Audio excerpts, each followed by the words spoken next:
Well, good morning, everybody. Welcome to this replay from the Magnetic Memory Method headquarters. This is Anthony Metivier from magneticmemorymethod.com, and we are here to talk about brain exercises to improve memory. If you're watching this replay, hit the thumbs up, get subscribed to this channel if you aren't already subscribed, and let me know in the chat how you are doing with your memory, how you're doing with your memory improvement initiatives, and generally what you think might help you the most, because the more that we know about that, the more that we actually can help. So if you're joining us live now, then also hit the thumbs up and use the chat to let me know that actually everything is audible and that you can see the screen wherever you are.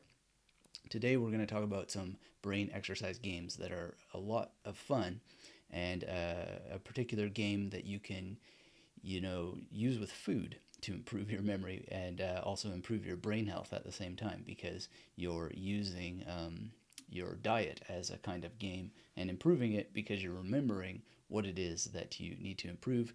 And we will also talk about how these games can improve your concentration and some very, very specific and special approaches to this that will improve not just your concentration, but your enjoyment and the abundance of energy that you feel each and every day, and really scrub out your mind of noise and issues that you may be, undergoing, that humans undergo. And those issues are important because they get in the way of focus, they get in the way of concentration, and they absolutely are unnecessary and, quite frankly, destructive to the human condition. So we want to have our memory and our brain optimized so that we can experience the best of what it is to be a human. That's what these exercises are about. So if you want to experience what is the best to have a muscle, well, then you exercise your muscles. And it's the same thing with the brain. You want to experience the best with your brain, then you want to exercise your brain. So if you're joining us, hit the thumbs up. Let me know in the chat that you are able to hear. Let me know where you are in the world, how you're doing, what you're thinking, and we are going to have a great session about these brain exercises. Something to note about brain exercises is that they are something that is rewarding, something that you can practice every day. You can do it while you're doing the dishes, while you're mowing the lawn, while you are in the shower. Whatever it is that you're doing, you can be exercising your brain, and you can be exercising your brain in a way that will improve your ability to use memory techniques. And it's very, very exciting to be able to do that. But it's awfully silent out there, so I don't know if we are going to proceed with so much silence, but I see Michael's here from Provo, Utah. Thanks for saying hello, Michael. Always good to see a masterclass member here, and also a great student. And Michael, we've been having some interesting dialogues with another masterclass member student who is encouraging me a lot. I don't know if he'll be here today, but encouraging me a lot to create some more specific trainings for university students, which is something you and I have talked about. And I always appreciate that discussion, and we're working on ways of doing that in a way that makes sense. So always good to see you, and hope to continue that conversation, because I was a university guy myself for so many years, and working to really, really help university students, because this is one of those life areas where having proper brain exercise and proper memory fitness will go a long, long way towards making the most out of that university experience and making the most of the career or the careers yet to come. So great to have you here. And if you are in university, let me know in the chat. Or if you think you're going to university in the near future, let me know. And I will share that I often think of going back to university, even though I have a PhD and I have 2 MAs and a BA and other certifications here, there, and the other place. But I often think about repeating the whole adventure from the scratch. And one of the areas I think of going into is linguistics. Because really interested in, for example, Aboriginal languages, which would be great brain exercise to just start all over again. I know a fair shake about linguistics already and language learning as such, but I think it'd be pretty neat to go back, do a BA, learn some languages, or a language family, and maybe one particular language in that family, and then go all the way to PhD again and see how fast it could be done, noting that you still have to follow basic procedures of the rhythms of a school year, but how you could amp it up using mnemonics all along the way. The other option that I've thought of is going and getting a law degree, because I'm fascinated by the law, always have been. I was once, unfortunately, in court because some crazy man broke my nose so savagely that I needed to to go and testify and give a victim impact statement. And one of the things that happened is I was somehow in the courtroom when I wasn't supposed to be, and the defense lawyer was listening to me speak, and she said to the criminal, you'd better not let that guy on the stand, because you will go to prison for a very long time. His vocabulary is intense, and etc. And that was one thing that happened that got me interested in the law in that moment. And then the other thing was the Crown lawyer for Canada. He said, "You ever thought of being a lawyer?"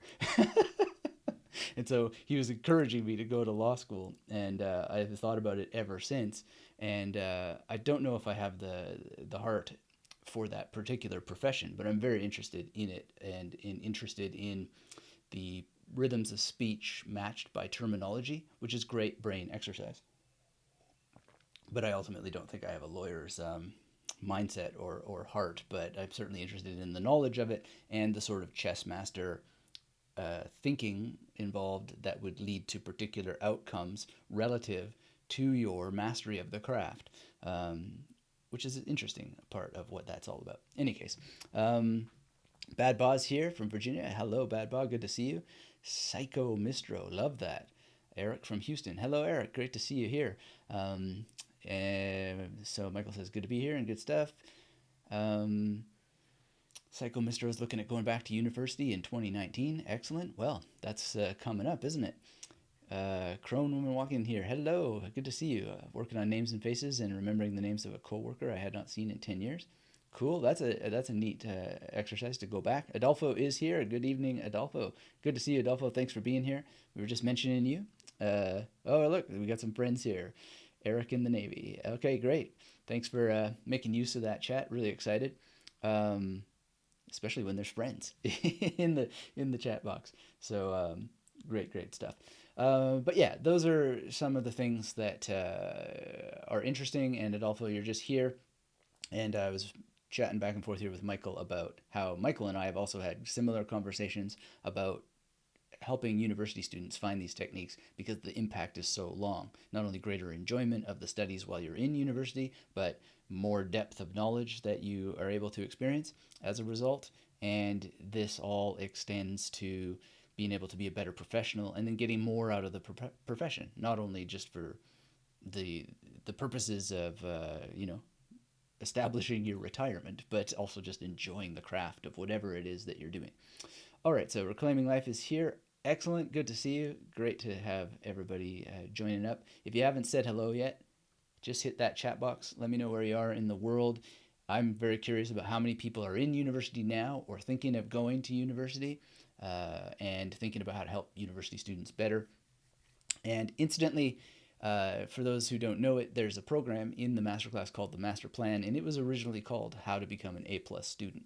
And so this has always been a concern, and we just shifted it and changed it a little bit to be broader, because being an A+ student is a metaphor for life also, because I am a perpetual student, as I think most of the people who are here today are perpetual lifelong students. And A+, whatever that means, is certainly just enjoying learning and actually remembering what you learn and turning it into information that lasts and impacts not just your own life, but you are able to turn it outward and impact the lives of others.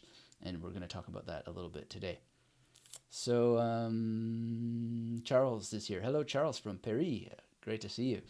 Maricella's here. Always good to see Maricella in McAllen, Texas. I got to visit Texas one of these days. Texas is going to come up here in a few minutes, and I'll tell you why in a minute. All right. So before we dive into some brain exercises, what I want to talk to you about is some new stuff on the podcast. So if you haven't heard this yet, How to Practice Memory Techniques for Studying Tough Subjects is now live on the podcast. And so you'll want to go to the website to check that out. The links are down below.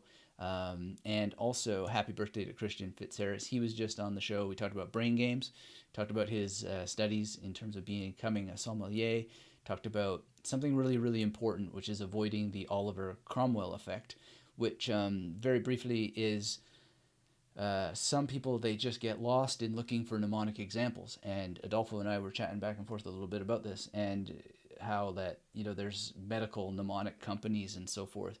And this is the Oliver Cromwell effect for so many people. Does it help some people? Absolutely. I'm not saying that it doesn't. And there are parallels in many, many areas of people who actually have entire businesses which are just creating mnemonics for people. However, this is leading most people into learned helplessness because mnemonic examples, they, in my experience, they help people after they know what mnemonics are, not before. And there's a whole tension here, and I don't necessarily have the right answer, but I'm always working towards it. But again and again and again, what I find and what I observe is that there is a need to dive in as soon as possible and just do it badly if you have to. This is a quote from Jordan Peterson. Do it badly, right? And then you'll see the actual process in ways that you actually need to see it as soon as possible without thinking about it too much, without hoping and wishing and praying that anything's going to work for you, because you actually need to shed light into the darkness of your own mind by being in your own mind. And that's what these brain exercises we're going to talk about today are. And they'll, if you're not already willing to experiment and you're not in a spirit of, I'm going to take action on one thing I hear today and I'm actually going to do it, then it's just data, it's just information, it's more consumption, and that's not going to be the path of truth. So one of the highest values that I have ever had, and I learned it in university, thank goodness that I personally have a liking for words, but aletheia, the Greek word for truth, which when you dig into it is probably, or at least Heidegger translated it as unhiddenness, and you find the truth by casting light into the darkness, and you unhide the truth of what's already there. This is what memory techniques and brain exercise is. It is you taking actions that cast light into the darkness to expose what is already there. And I mentioned Jordan Peterson. I've been really deep into maps of meaning. There's a Jordan Peterson group here in Brisbane that I'm going to go to if the universe works in my favor, to go on this Friday to meet other people who are reading Peterson. And he talks so specifically about why the magnetic memory method works in the first place. And that is that we are using the truth to help you cast light into what's already in your mind, your existing competence in your episodic memory. And so everything we're going to talk about today is, as Juan here says, the Shia LaBeouf, just do it. Because if you just sit there not doing it, then it's just information. Now, there's nothing wrong with that. If you're just interested and you generally like hearing people talk about brain exercise and memory techniques and all this stuff, no problemo. No problemas. But the thing is that if you don't actually do anything, then you're not actually learning about memory techniques. You're not learning about brain exercise. So we must do things. We must do. And it is so, so critical. And again, do it badly if that's what it takes, because that is like the miner putting on the miner's helmet, going into the darkness, switching on the lamp, and you find out, oh, this lamp is pretty dirty, right? But you still have some light there. You're still mucking around. You're still aware that you're in a cave, and you're aware that there are some diamonds there. And so you just polish off that lamp, and then it shines brighter. Well, this is what brain exercise is it's polishing off that lamp, making the light stronger and brighter into the darkness. So you find the diamonds that were always already there. And then when you find those diamonds, you can cut them, you can make them more and more beautiful, and so forth. But if you do not take action, nothing happens. You just have more information that leads to something called the Zeigarnik effect, which is that you're less likely to take action because now you have more things to take action on, right? So it's just doing is the origin of confidence. Doing is the origin of creativity. Doing is the origin of courage. It's the origin of competence. It's the origin of everything that you would ever need. so long as you're doing.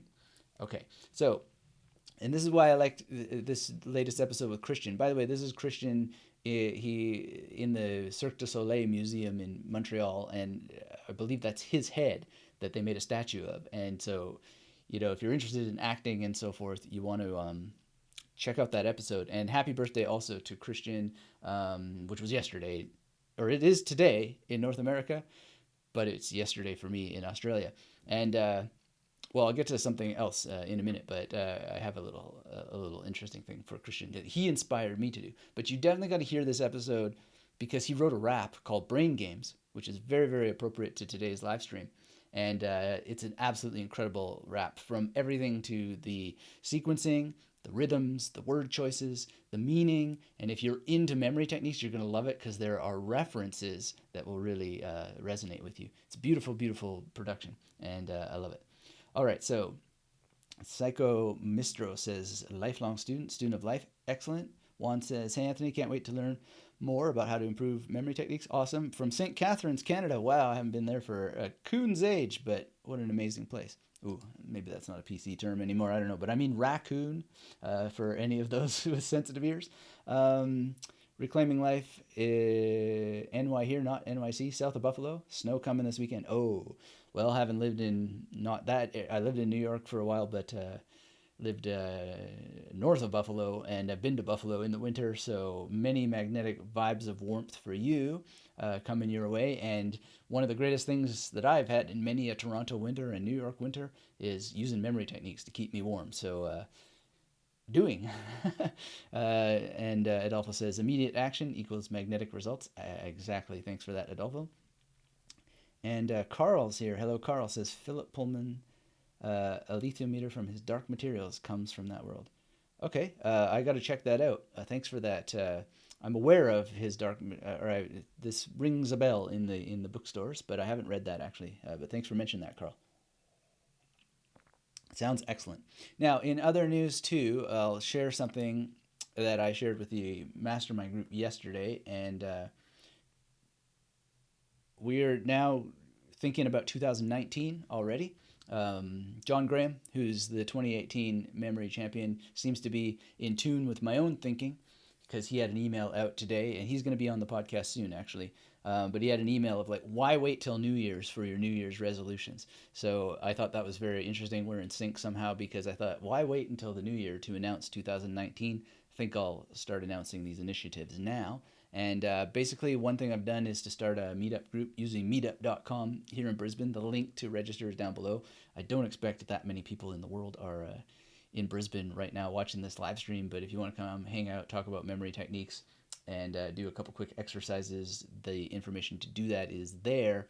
And this whole thing about just dive in, just do it, and all that sort of stuff, it's not right, it's not perfect, it's not 100%, but it's just done, and now it's there. And so what is this all about? Well, partly it's just, can we reproduce what we do online for the local community? And I have this idea of a kind of church of memory. Now, that's my code name in my mind, but it's there because I'm very influenced by a book called The Purpose-Driven Church by Rick Warren, and I don't intend to create a church as such, but churches have this characteristic of helping people keep their eye on the real end game, right? Which is living better and doing the things that actually get you to a better life. So I think it's an appropriate metaphor in that sense. Also thinking about how to do maximum guidance. And this is something that's really, really interesting to me for a segment of the community, because there are a lot of people who are great self-directed students. They don't need additional help. But then what can we do, both internationally, nationally, and in the local community, to help the people who need guidance? And how can we maximize it in ways that actually are meaningful using the 21st century technology that we have? So one of the things, well, there's a couple of things that I've been thinking about. So Mr. Rogers' Neighborhood, I've been thinking about for a long time. And we may or may not get into it today, but one of the things that I've been thinking about for a long time is literally Mr. Rogers' Neighborhood. So Edgar the Elephant, meet Edgar the Elephant and the evil Dr. Forget. Okay. And we could potentially have a broadcast center where we can do these live streams. And that broadcast center could be like a kind of cafe that would have a bookstore and a center for recording the podcast, doing live streams, and doing all the YouTube stuff and recording courses and so forth. And I'm thinking of like a combination also of a live call-in show and something I used to watch when I was a kid, which is called 100 Huntley Street, which is an actual church. And, it was a televised church in Canada. But I would add the call-in show version. So I have a picture here of the atheist experience, and I know this is a bit paradoxical because I'm like talking about the atheist experience while building something like a church. But I believe the atheist experience is kind of like 100 Huntley Street in a sense, and obviously Matt Dillahunty's background as becoming wanting at some point to have become a minister was part of that. And so I like the call-in show that they do, and I'm thinking of how that we can do that um, in a meaningful way that's sustainable while growing a local community, and at a local community where you guys can come and fly to for weekend workshops, quarterly or something like this, and ultimately expand it into something like what the atheist experience is doing now, which is multiple TV shows from a single center that is international, it's national, and it's also very, very focused on Austin, Texas, which is what I was mentioning with Maricela before, being in Texas, because you could potentially go and avail yourself of the library that they have there, apparently. I've never been there. And Adolfo says, love it, great. Reclaiming Life says, with remote chapters in other locations. Yeah, I mean, obviously, there's franchising options available, but we got to get one rolling, right? And so this is brain exercise for me from a different angle, which is thinking it all through, running the tests, seeing if there's actually any interest. So if you're in Brisbane watching this and you want to come join this and see, then obviously there's just test after test after test to see if it's a viable concept and and what can be done. So I'm into that. That's not just my 2019 sort of focus, but it's been something I've been thinking about for a couple of years, and I already have the puppets, and so I thought, for Christian, his Brain Games rap really inspired me to take action on something that I've been thinking about a lot with my little puppets, which was to start writing the actual stories of these guys. So Edgar the Elephant and the Evil Doctor Forget. Here they are again. The world premiere of an unfinished poem story that I've only sketched out in notes, but this is inspired by Christian's Brain Games, so you got to hear his Brain Games. But it goes something like this. Edgar the Elephant wanted to learn, not just for pleasure. He needed to earn, to pay for school, to pay for the rent, to pay for the candy he eats during Lent. Plus, Edgar the Elephant had so many goals, just to get one of them, he'd sell you his soul. He'd already paid in buckets of sweat, but all that rote learning hasn't paid off just yet. And worse is his enemy, Dr. Forget. Dr. Forget melts knowledge like snow, and that's very bad when you just need to know. When you just need to learn, it's easy to go wrong. And the tune of your failure is this doctor's favorite song. It turns all the gears in his dark little heart, and that's why forgetting is his well-practiced art. Anyway, I'll leave it at that because there's several more pages that I've drafted out. Obviously, needs uh, to be ironed out. Really thinking a lot about Dr. Zeus and so forth, and writing it for adults, of course, but having these two little characters. Maybe we can make little cartoons and so forth. Just things to play around with, have fun, and introduce these techniques to more people. And obviously all of this is leading to the International Memory Dojo. So some of the new initiatives are the Memory Dojo. So far, so good. I think Adolfo and Crone Woman are the main people here today who are in the dojo. We're having a great time. The accountability initiative seems to be helping some people. And obviously it's not for all people. Some people just don't need the additional accountability, but for those who do, we want to make it possible and offer it. And the whole thing here is that everything comes from action. Whatever it takes to get people to take action, that's the devotion, for sure. Reclaiming life, you are absolutely right, and that's part of what attracts me to this, is that he's making your memory melt, but he's cold, and there's a reason behind that concept, right? We'll get into it as I develop the story. Think of it like the Grinch, right? Like the Grinch is the embodiment of the paradox that leads to his transformation. And all of the heroes have to go through a journey of transformation that requires a self revelation of an obvious paradox in their own soul. So definitely have that in mind.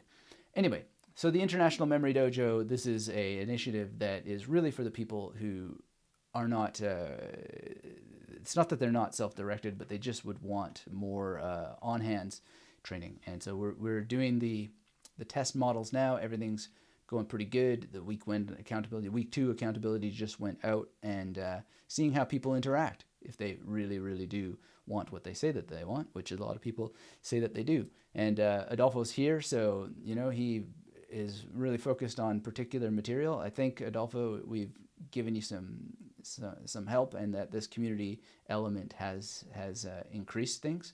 But, please confirm whether that's true or not. But I love how you're calling it the MMM Familia, which is very, very a wonderful term. I love it. And then I love, for example, Jurgelim's memory palaces that she's mixing together with mind maps. There's been some confusion about this initiative, though, because some people have seen it coming out, and they are already in the masterclass, and they're like, well, what is this all about? And it's probably because they're not in the mastermind. So if you're already in the masterclass and you want information about getting into this initiative, just let me know, and we'll show you the path. But the dojo started its test with the existing mastermind members, so we're going to do this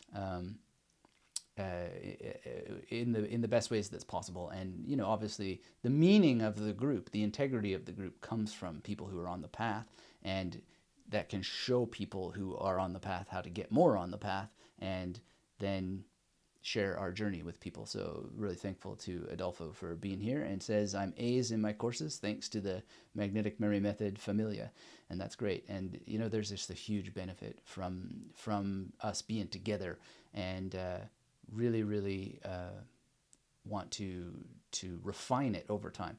Again, it's not 100% perfect. I don't expect it ever to be perfect. We are not perfectionists. We are progressing towards greater and greater things in this world.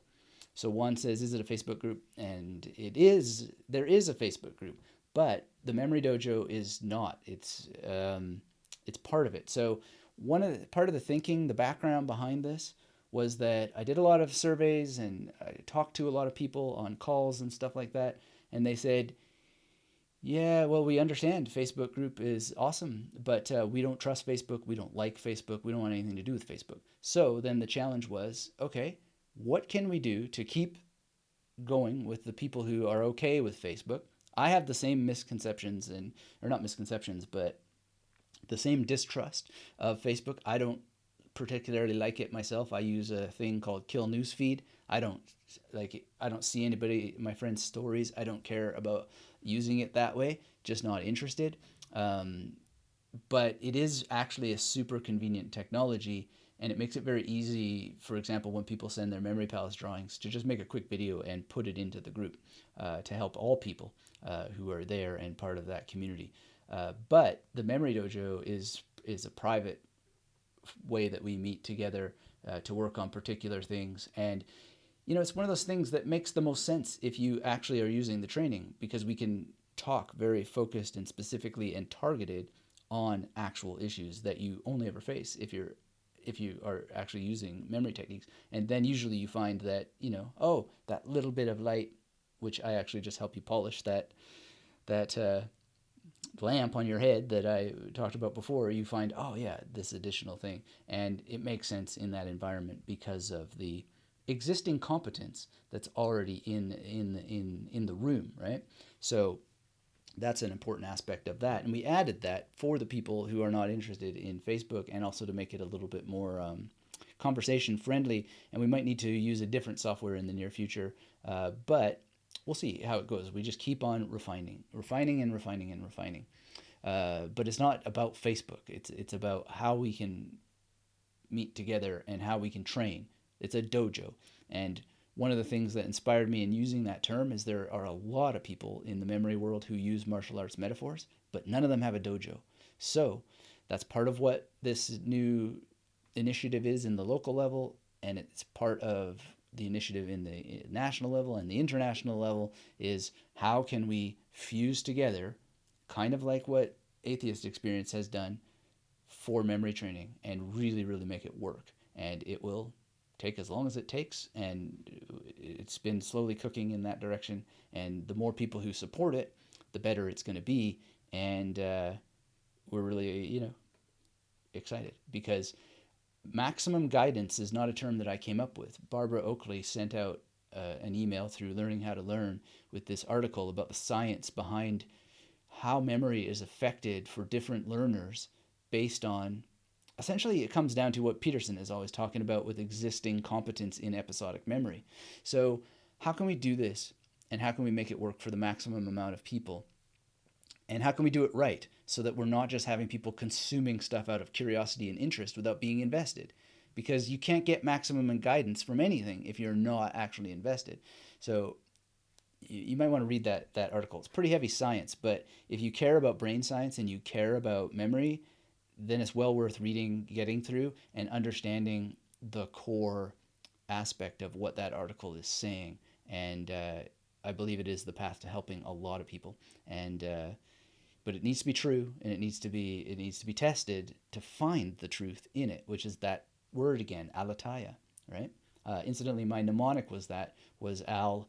It's kind of like a mixture of Al Pacino and Weird Al with a tie, and this tie is, anyway, it's a longer mnemonic example than I think it needs to be described. But in any case, the principle is that Al helps the Al sound, and the tie helps the tie, and I'll tie you, right? And it's a great one. All right, so Juan says, good idea, kill newsfeed. Yeah, it's a great thing. And Juan says, I couldn't find the Facebook group. You might want to remove your email address there. If you're in I'll just take that there for you so you're private, but you don't want to get spammed, in other words. But thanks for that. If you're in the mastermind, then go into Magnetic Memory Method Mastermind, and you'll find all the instructions in the mastermind drop down where it says Memory Dojo. So if you're in there, then you'll be able to find that way. If not, then you need to activate the mastermind. And again, just email me, let me know, and I will respond as quickly as possible. And we see some emails coming in, so that's great. We'll get to that after the break. Okay, so Reclaiming Life says he'll email more about it. Yeah, so Reclaiming Life says it sounds like a bonus meeting occasionally. This has actually been every week, and I will do it every week as long as people are supporting it. And so far, so good. And I really, again, am keeping to the truth of both what research is helping us see and verify and have better ways of verifying, and the truth of what's actually happening in the situation. That's really, really important, and helping people, because we deal with mnemonics, we deal with memory techniques, with memory palaces, with brain exercise directed at getting better at that. And one of the costs of that is that we focus on the people who are actually they have skin in the game, they actually want help with that specific area, and then you can get help from many, many other areas and angles because of the focus. So it's just a universal law in life. So many people, they say, I want to learn 15 languages. Well, great. Let's get the first one sorted, because focus will help you pile on other languages if you're willing to do it with just one.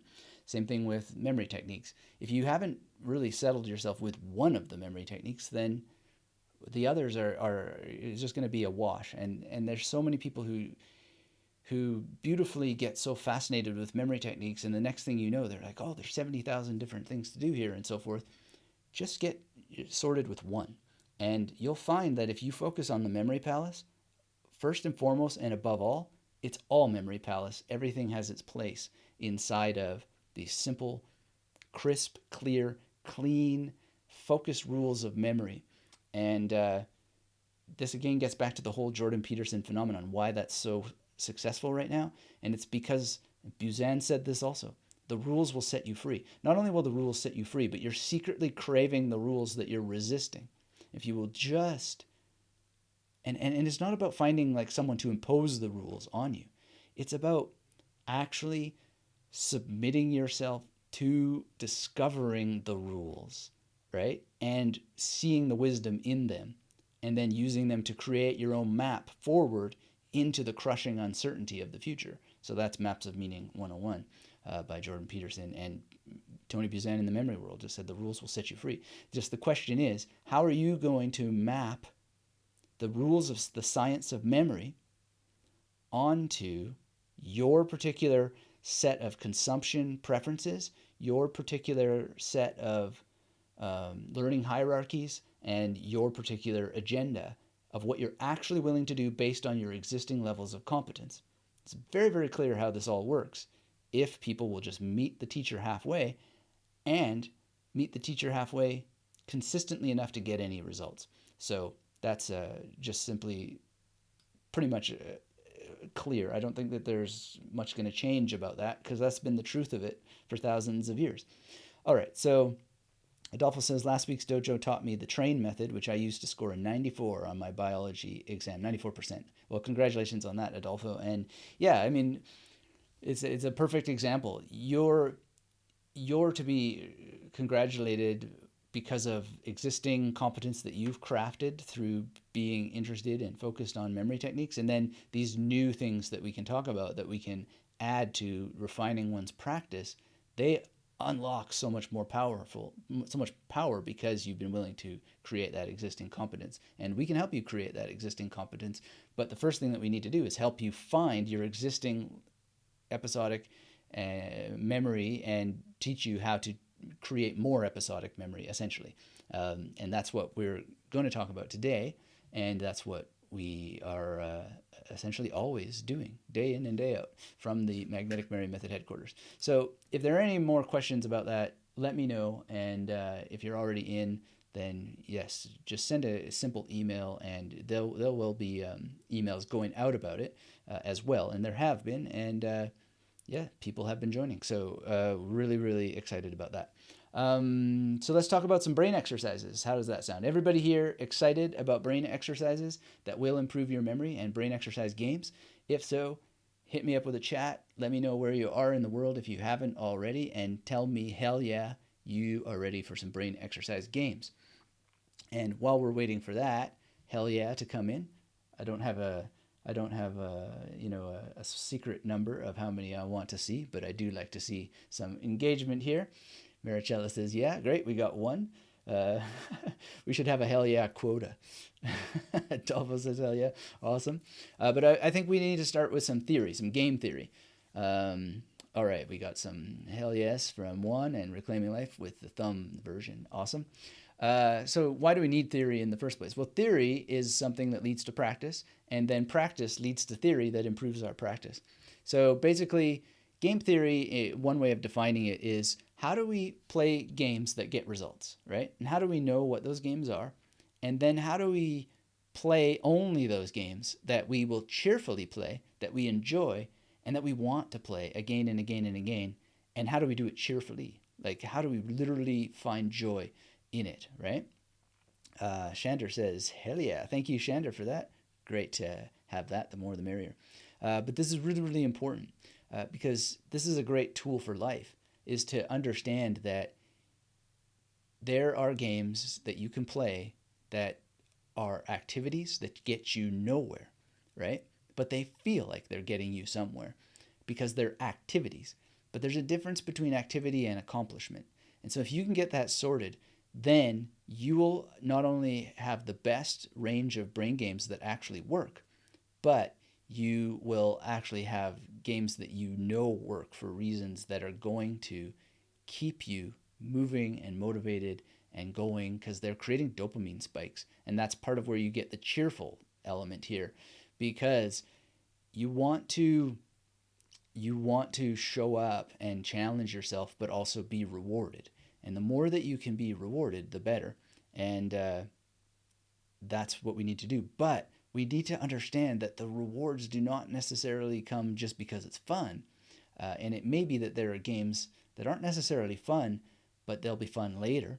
And we need to really really understand this, that we need results from these games, but activity does not necessarily lead to accomplishment. So that's what we're focusing on. And we need to find that balance. And there may not be an easy, direct answer here for that is going to be the game for all people. But the more you explore them and give them your due diligence, keeping in mind that you want to be cheerful about the journey and create dopamine spikes as much as possible, but also not become reliant on them, right? Not become this fat rat that's just eating, pressing the button because the pellets are coming of joy. But we want to become that sleek and competent lab creature, of which we are, with the experiments we run with ourselves, that is fit and able to consistently improve ourselves because we have found out how to essentially game the system through a kind of understanding of the game theory. And so I will make the argument that not every game is actually a game. It might call itself a game, but it's not necessarily a game. So Carl's here. Hello, Carl says he built a memory palace in Golden State Park today. Awesome. Thumbs up to that, Carl. Thanks for letting us know. And creating memory palaces is a kind of brain game, for sure. Excellent, excellent. And Carl says, it was Anthony who helped me realize I need many memory palaces and to avoid the ugly sister effect. Excellent, Carl. Thanks for sharing that. Yeah, I mean, the ugly sister effect is something that a lot of people fear. They may not know that they fear it because they don't know that there's a name for that effect, but it can be dealt with, and it can even be turned into a tool. Juan says, first time acting out a small memory palace was actually fun. It felt weird. There was a reward system in the brain.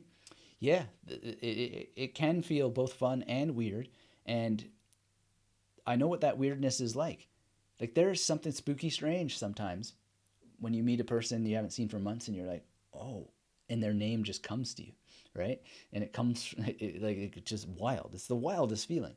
It feels like magic. It is real magic. Same thing when you just take a risk in something and it just unfolds perfectly or perfect enough. And so these games that we're going to talk about today can help you get there. All right, so I think we could have some more hell yes, but let's roll with what we got. That's pretty good. Pretty happy with that. Now, another principle here in the game theory world, though, is whenever possible, create games from the information you're learning. Okay? So a lot of the apps out there are fraudulent because they're not connecting to knowledge. They're connecting to weird stuff that you never need in real life. So they hide flashlights and suitcases and stuff behind tiles, right? Well, what the heck? How does that coordinate with anything in your life? The answer is it doesn't, right? And they produce all kinds of fancy charts and so forth. I've been invited to the headquarters of one of the biggest brain improvement game companies on the planet, and I was given a tour, and I looked at all the cubicles and all the workers and all this stuff, and they were like, come on, man, you can help us promote and market, and we'll do a thing. And I just told them honestly that this is, this is not right. This is not true. This is not actually doing what you claim that it does. And they're like, yeah, but blah, blah, blah, and yada, yada, yada, and so forth and so on. Well, it didn't. It's a long story, and it's not the company that got the major lawsuit, but a close competitor, and I really don't know what happened to them after that lawsuit, but they haven't been around that much since then. And the reality is that those activities, we know that they can produce results if they're matched with maximum guidance through a tutor. And so this was something that Christine Till talked about in her research with another company named Cogmed, which I don't have any deep familiarity with, but she does, and she talks about it. So you can go and check that out. And this is very, very concerning to me because these guys have massive marketing budgets and they have massive marketing budgets that are used to infiltrate data from the criminal aspects of Facebook and yada yada platforms that are using this data to urge people to invest in bunk that doesn't actually produce the effects that they're looking for. And they know that they're selling gym memberships, right? And we know that gym memberships are basically something that most people never actually go to the gym, even though they're signed up and they got the dopamine spike of, hey, I'm going to take action and so forth, but they never actually go. And this is just this is bad. This is bad for humanity, all across the board. So we need to create games as much as possible that syncs with the information that you're actually learning whenever possible. Now, there are some games that don't have to do that, but it really, really helps. So one of the things we'll talk about is the alphabet backwards in English, but not just in English, but in another language, so that you can experience it with more levels of challenge. And then there's the 3 + 3 - 7 exercise. But you can also do it with historical dates that are committed to memory. And these are examples of applying these techniques to actual, these brain exercise games to actual information and getting more out of them as a result. Does this require a little bit more effort on your end?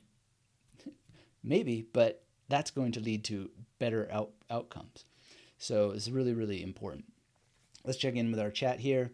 Juan says it's like it was too easy, referring to the small memory palace that was fun and felt weird. It was like for the longest time I thought I had a bad memory. Yeah, that too easy effect is something, the best thing to do is then challenge that, right? Because there's something called the challenge frustration curve. And if you find that you are not being challenged, then you're probably not going to grow. But if you take it to the point where you're getting frustrated and you want to give up, well, then you're going to give up and you're not going to grow. So you want to find that too easy effect. Then you want to actually, and the best way to do it is manually, is you want to figure out how to raise the challenge yourself. And this is another problem with the apps, is that they can't really legitimately navigate the challenge frustration curve in the same way that having a human guidance person can help you figure out what will be the best way to increase the challenge, given your existing competence and your goal, right? This is part of the Memory Dojo initiative, is helping people build new goals based on their clear, crisp understanding of their existing competence so that they can move towards that point of frustration without actually reaching it and experience growth. This is why the CogMed interview with Christine Till is valuable listening for anybody, because she lays it out in her research and the understanding. And it's also just common sense. It's such common sense that you need to have some kind of guidance from another person if you are not able of being that other person, which is part of what the magnetic memory method self-study version is designed to do, is to help you become that other person. And so the Memory Dojo initiative is to help those who are not succeeding in becoming that person who can be your own guide to become that person who can be your own guide, right? Because above all, we want to eliminate learned helplessness. And that is a huge thing. So that too easy thing, one, is something to be submitted to inquiry as much as anything else.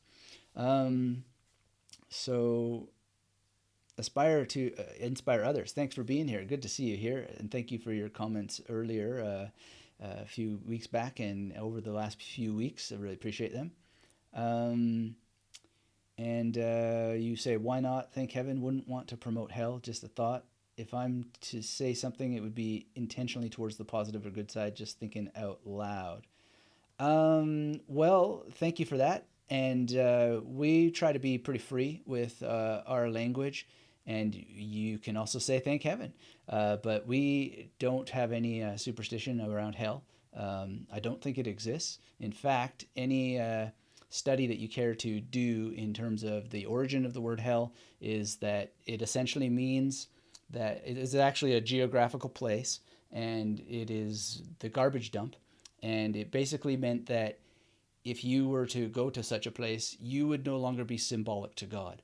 And that doesn't mean eternal suffering. It doesn't mean any of the stuff that the New Testament took it to, sadly and unfortunately, because a lot of Greek influence came in and started to create Greek mythology versions of the afterlife to punish all these sorts of people. It's not the original concept. And so in modern parlance, I think hell yeah has a whole different connotation. I appreciate your feedback and thank you for making it. But we are in a world that is very very challenged about how people are speaking, and it is leading to internal fact checking that is ultimately not healthy.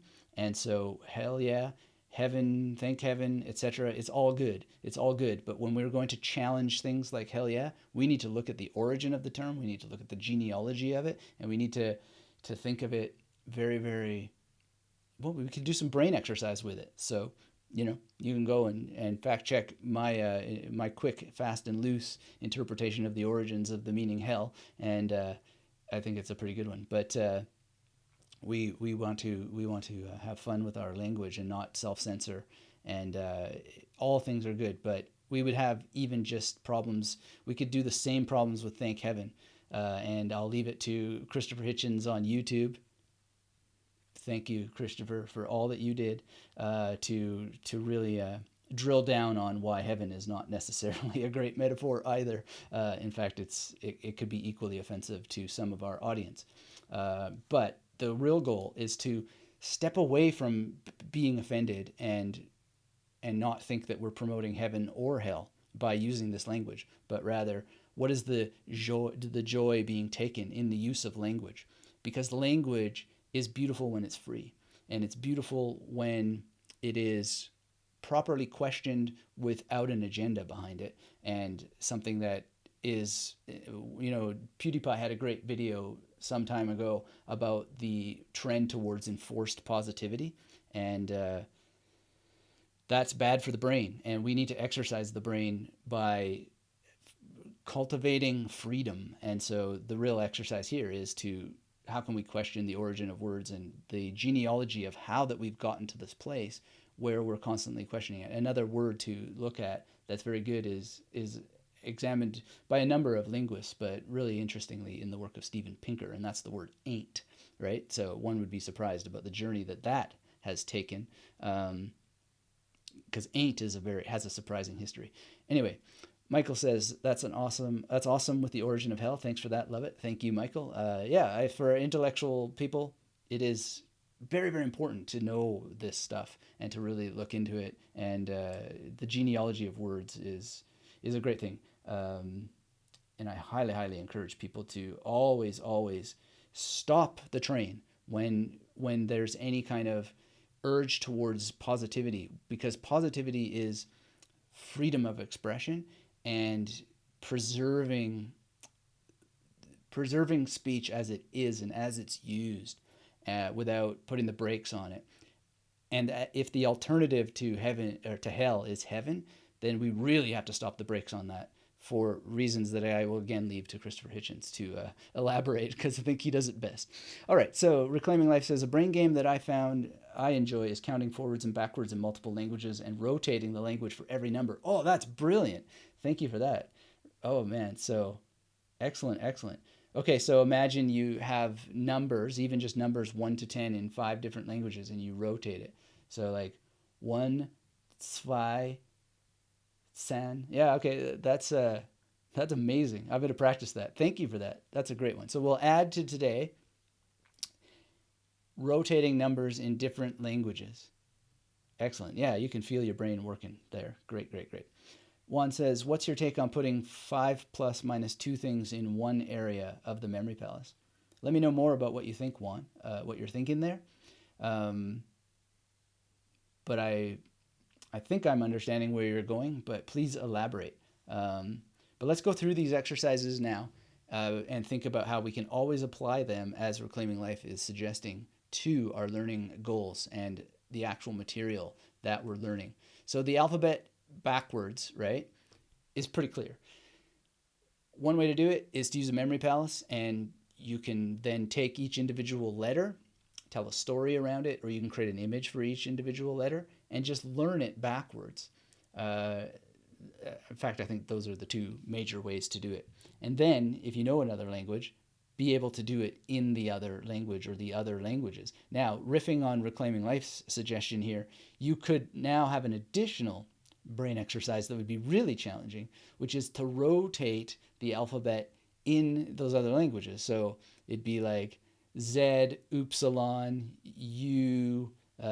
See, it's already challenging for me to do it live on the thing. So that'd be a great brain exercise, just to rotate between two languages.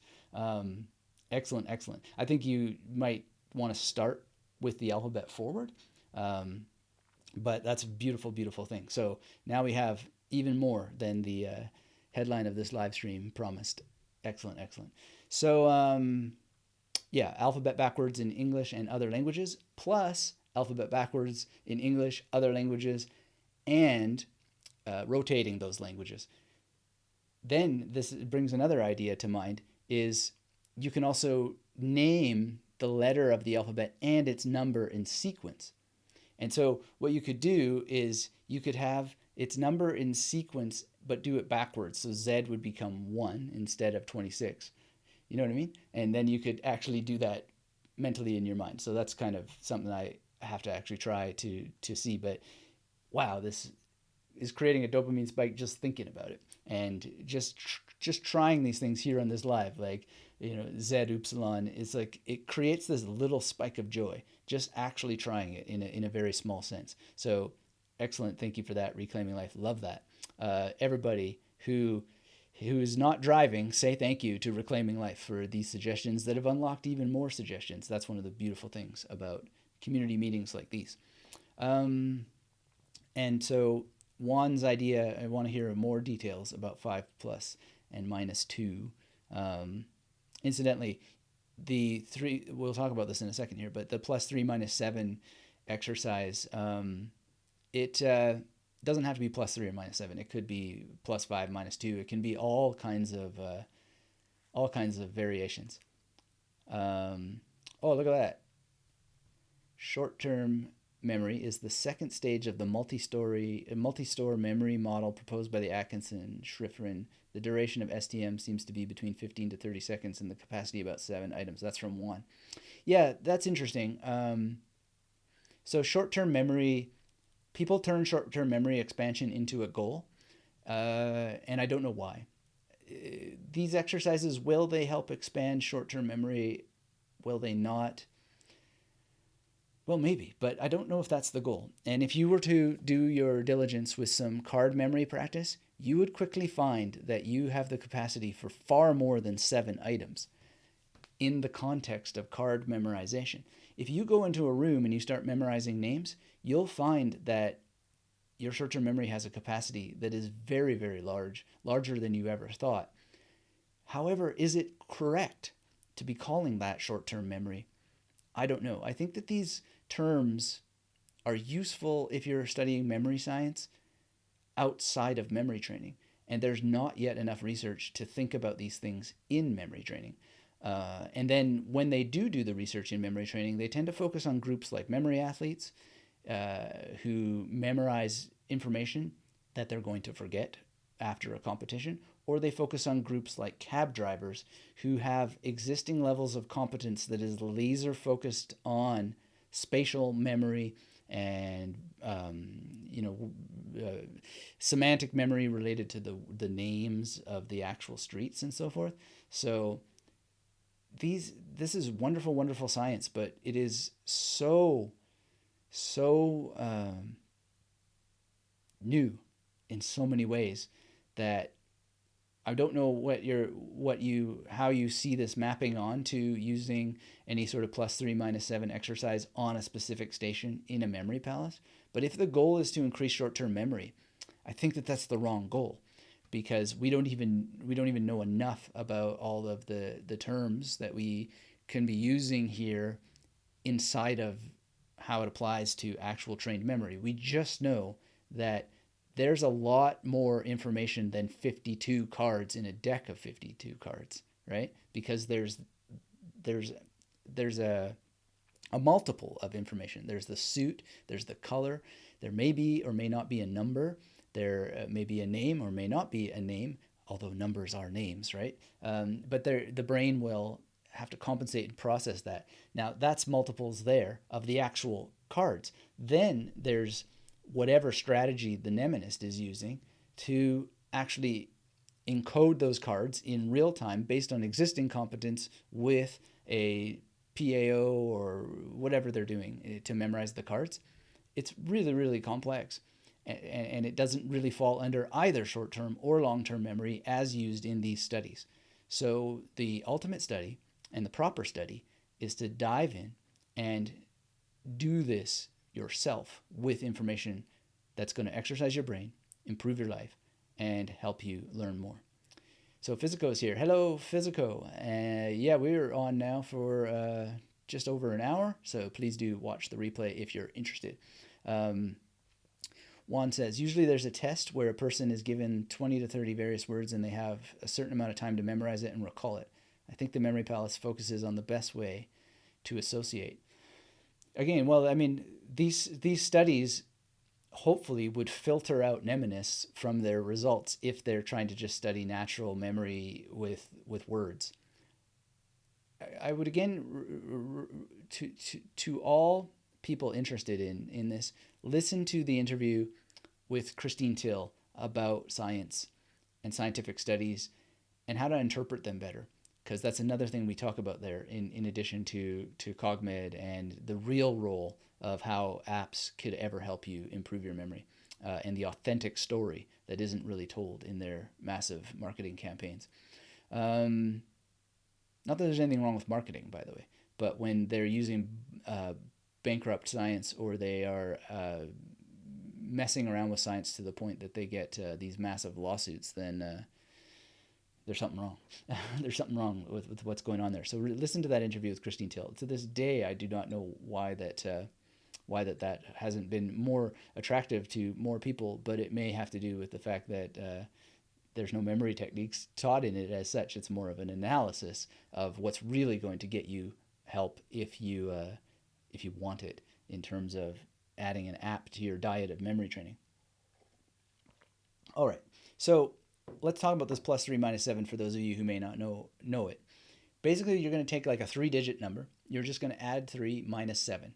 Does it have to be +3 -7? No, of course not. But that's a good one to start with 3-digit numbers. You can also do it with 4-digit numbers. And 4-digit numbers is a great way of, instead of just saying, well, I'm going to add 27 and -36 to a 4-digit number like 1784 or whatever, you could actually take a real historical date of someone who's related to your studies, related to an interest that you have, or whatever it is, and then play that game with the date of that person. That is the most sensical thing to do, to match a brain exercise, a legit brain exercise that's really going to help you with mental rotation. It's really going to help you with juggling multiple levels of information at the same time. If you can actually exercise your short-term memory, which I've just poked holes in the potential of that meaning anything in our world, then that's the kind of thing that's going to do it, because you're now going to be dealing with the historical figure, and you're going to be dealing with potentially your PAO to help you remember the different outcomes of the calculations. And then you can do it with more than one historical figure. So imagine you've taken every composer in the world, or every American politician, or president rather, and then you've memorized their historical dates in order in a memory palace. And now you're going to take the date of the first president, you're going to play this game with that, and you're going to track, say, 5 outcomes, which you're also going to memorize using a PAO, right? And then you're going to recall them later in your memory journal and test how you did. Well, you're going to practice, you're going to number train your brain extraordinarily well. You're going to become more familiar with that historical figure. And then you're going to go to station 2, where you have the second president, and you're going to do it all over again. And because it's different dates, you're going to get different outcomes that you encode into long-term memory. And that's going to be absolutely fantastic. So rewarding in so many ways, because you're using real information that actually has something to do with your studies or a memory goal that you actually have. And then you go on to the next station and the next station and the next station. It could be presidents, it can be prime ministers, it can be all kinds of different historical dates that you've somehow used a memory palace to memorize, and then play this game with them. So I'd really encourage people to first just try the +3 - 7 game, and then try it with real information and notice what that does to your familiarity with that information. And I think you'll find many, many rewards. Let's see here. Ryan's Internet Adventure. Hello, Ryan's Internet Adventure. Thank you for saying hello. You say, Anthony, do you come up with a mnemonic right when you see a word you don't know in a foreign language, or do you wait until you finish reading, listening to the source of where the word came from? Great question, and it really depends. Both. It's both. So, for example, if you just hear a word in a conversation, you can just zero in on that particular word, make your mnemonic right then, ideally as soon as possible. Or if you're studying a dialogue, well, then you can finish the dialogue, see the context. Maybe that word comes up multiple times. You can start laying the groundwork for imagery that you want to create, or you can go back later and create it after. Depends on what you're doing. So there's a difference between in real time, impromptu, so to speak, memory work, and then actual strategic, time identified memory training. So this is, or memory training as such, but language learning, memory encoding of actual vocabulary. So it depends, and it's the old Abraham Lincoln line. It's like, what's your outcome, and how many hours are you going to start sharpening your axe, right? Or spend sharpening your axe. So a lot of the problem with language learning is that when people struggle, it's because they never actually spend enough time learning the techniques for actually using preparation and predetermination, so that they are encoding a gathered set of vocabulary towards a particular outcome. And because they never do that, they never get to the level of encoding in real time. So my most direct answer for you is to learn the approach first, and then practice the impromptu version once you've earned your chops, which shouldn't take that long, with the actual recommended approach in the magnetic memory method. And that is not just for language, but it's also if you were studying terminology in medical physics, for example, as we know Adolfo is, you would earn your chops with memorizing the information that you've organized first. Then when you're in a lecture, you can practice the skill of encoding in real time using the lecture hall as your memory palace. But you could do the best of both worlds, which is that you can actually record the lecture and go back later and say, oh yeah, well, that I remember because I encoded it and it actually worked. But then also do the organizational approach, double whammy. It's beautiful and perfect. So give that a try. Let's see here. What else we got? So Adolfo says, while driving, I decode license plates in front of me. For example, DR4, T54, I create a story by using the major system and my mnemonic alphabet. Excellent. I think you had a follow-up there. Yeah, that's a cool, it's a cool exercise. And again, for those who are really into some nerdy stuff, I did write a book called, or not a book, an article that was published in a scholarly journal called Autolog, The Poetics of the Vanity Plate. So you could look that up. It's perhaps not that interesting, but I did at the time find license plates very, very interesting. And they are, let's add that to the brain exercise. So memorizing license plates is a great brain exercise game that you can play. And as Adolfo is saying, he's using two systems at once, the major, and he's using an alphabet, mnemonic alphabet. So a mnemonic alphabet is basically having a figure for every letter of the alphabet. A is an apple, B is Batman, etc. And the major is having a sound, a consonant for each letter or each number, each digit, 0 to 1. 0 to 9. So that's a great way of exercising two things at once. And so if I was to look at DR4, T54, I might think, Darth Vader, Ricky Martin, they're both fighting over a sailboat, because 4 can be a sailboat. That's a sailboat. That's another approach there.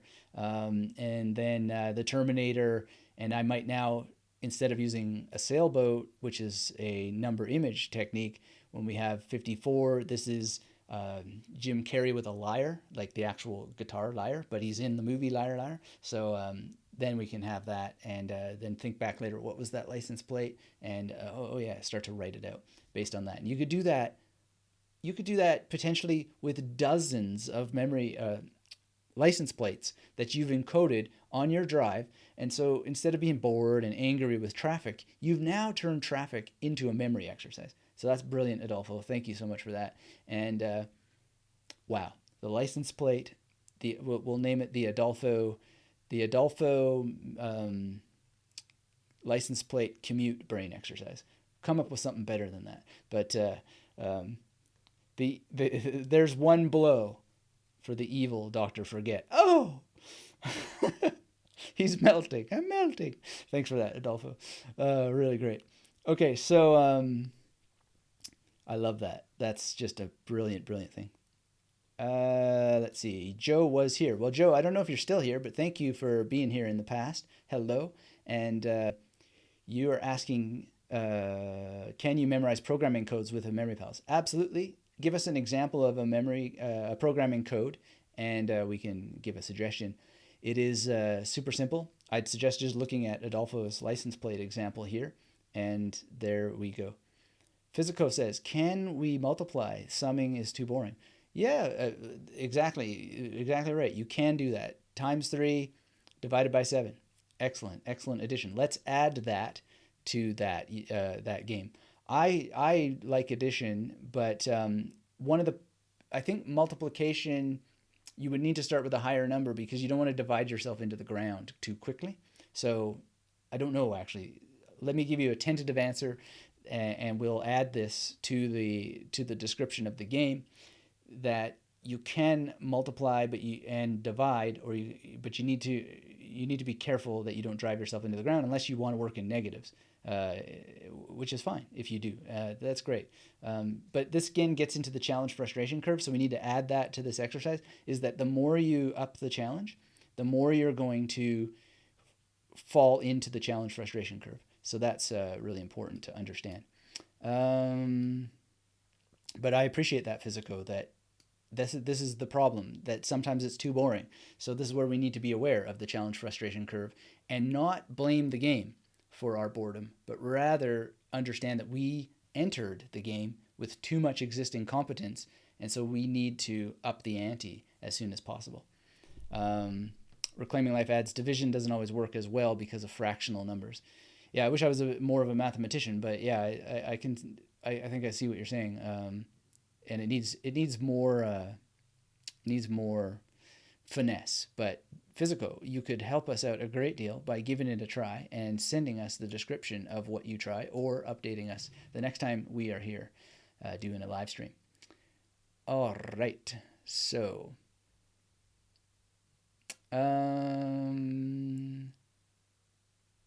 let's see, Johnny. Is it true? Hi, Johnny. Thanks for saying hello and your question. Is it true that if you memorize too many things, your brain will start pushing information out, or will chunking prevent that? Great question, and great that you're thinking about it in the terms of chunking. Here's a secret. I hate the word chunking. It makes me think about peanut butter and other things that I'll leave it to your imagination to ponder. But we need to be careful that you're using what is often called the sponge metaphor to think about memory. So the idea is the memory in the brain is a sponge that when it is fully sopping wet, that in order to get more water into the sponge, you need to squeeze some out. Memory is not this way, as far as we understand. Does it have a limit? Yeah, maybe. But if it has a limit, the scientific numbers around how much space it has shows that no one alive will ever have enough experience to ever tap out that limit. It just won't happen. And here's my answer to this from the magnetic memory method approach. You can, if you are properly basing your approach on memory palaces as we teach, you can't ever possibly ever tap out on the potential existing space that you could enter in the future. So basically, the answer to your question is to just change the question. Could you ever visit every building in the world? Right? And the answer is no. Could you ever be in a position where you would not be able to remember every building that you enter in the world? Yes, you could be in that position. And this is the beauty of using the training that we teach, is that you find again and again and again as you go through this, that you capture more space that was already in your head, that you've already spatial mapped naturally. You just haven't forgotten it. That's why we go to the exercises again and again and again, to drill down again and again and again into our existing memory, to discover more of what's already there and to work it, to strengthen it, to make it more magnetic, right? And then what we do is we then train ourselves to be more present in the future, or in the present, to notice all the opportunities to maximize our use of spatial memory and our existing episodic memory together in real time, in real life, so that we're always noticing just how many buildings we're entering all the time, and we're starting to use them as memory palaces as quickly as possible, and increasing our abilities and our competence and our skills because we're doing it consistently. And then we're crafting a better future as practitioners of memory techniques because we are noticing how much territory there is. And so every vacation becomes a massive opportunity to not only harness the new hotel rooms, the new art galleries, the new cafes, the new restaurants, the churches, the roller coaster rides, etc., etc., etc., as new memory palaces, but we also, because it's a new situation, we're harnessing on what memory scientists seem to have reported is an effect of why we remember certain things better, which is the production of norepinephrine in the brain. And so when we're in novel situations, we tend to produce more norepinephrine, which enables us to do spatial mapping in the first place, which is why we get that, it's part of why we get that natural ability to recall locations sufficiently enough to just say, oh yeah, I can make a simple memory palace out of that.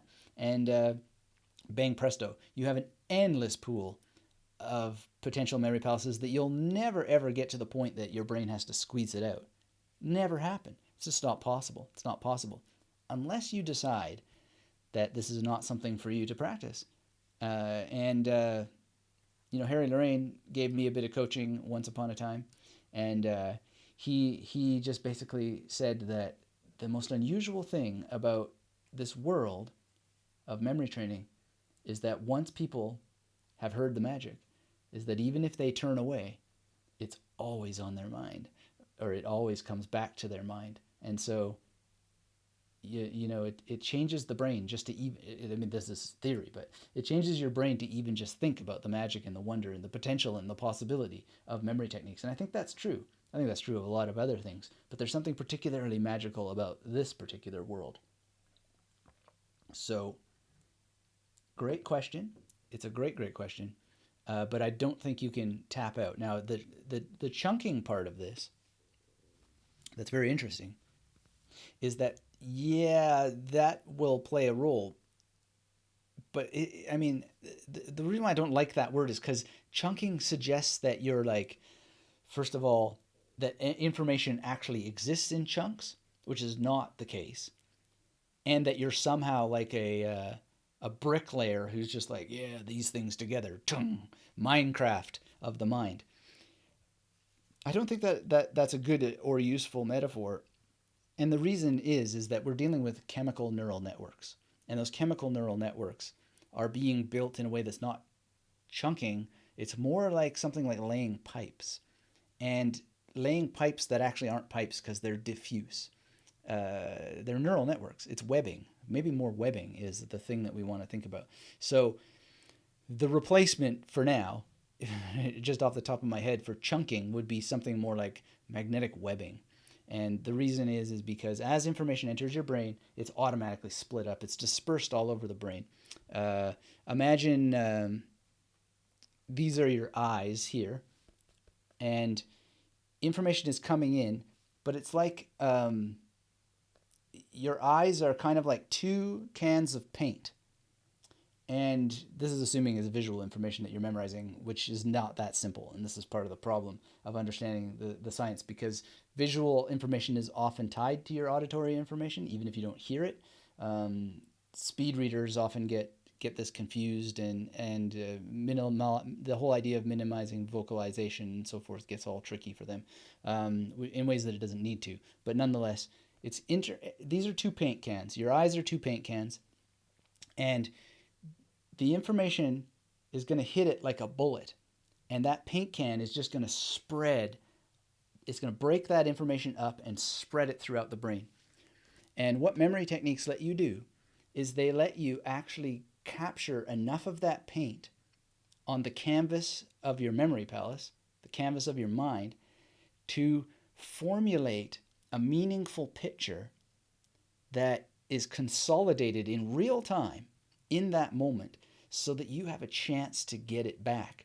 You have multiple chances if you're using the magnetic memory method, and you have 7 in total, 7 chances, which is amazing. And you can do it all within a second with just a little bit of practice. What you're going to be able to do is create a meaningful picture that your brain and you, as the operator of your brain, can recognize, right? And so chunking isn't it. That's not what you're doing. And it's not a useful or interesting, and it's not even a palatable word. It just sounds terrible to me. Chunking. Again, it makes me think about peanut butter and something else. But in any case, thank you for that question. I hope that this extended answer helps you, and look forward to any follow-up questions. All right. Ryan is my adventure. Says, beautiful. Still working with dialogues, so we'll give it a try. Thanks. Love your course. Awesome. Thank you for that, Ryan. You said, yeah, I've noticed I've been coming up with mnemonics a lot faster since I've been practicing more and more. And yeah, you will. You ask, have you noticed you continuously get faster at coming up with memorable images? Yes, you will get faster and faster and faster. But here's the thing. Getting faster and faster and faster is not the same as getting better and better and better. So information is different. Different words are different. You might come up with images really fast that actually aren't magnetic. So big deal.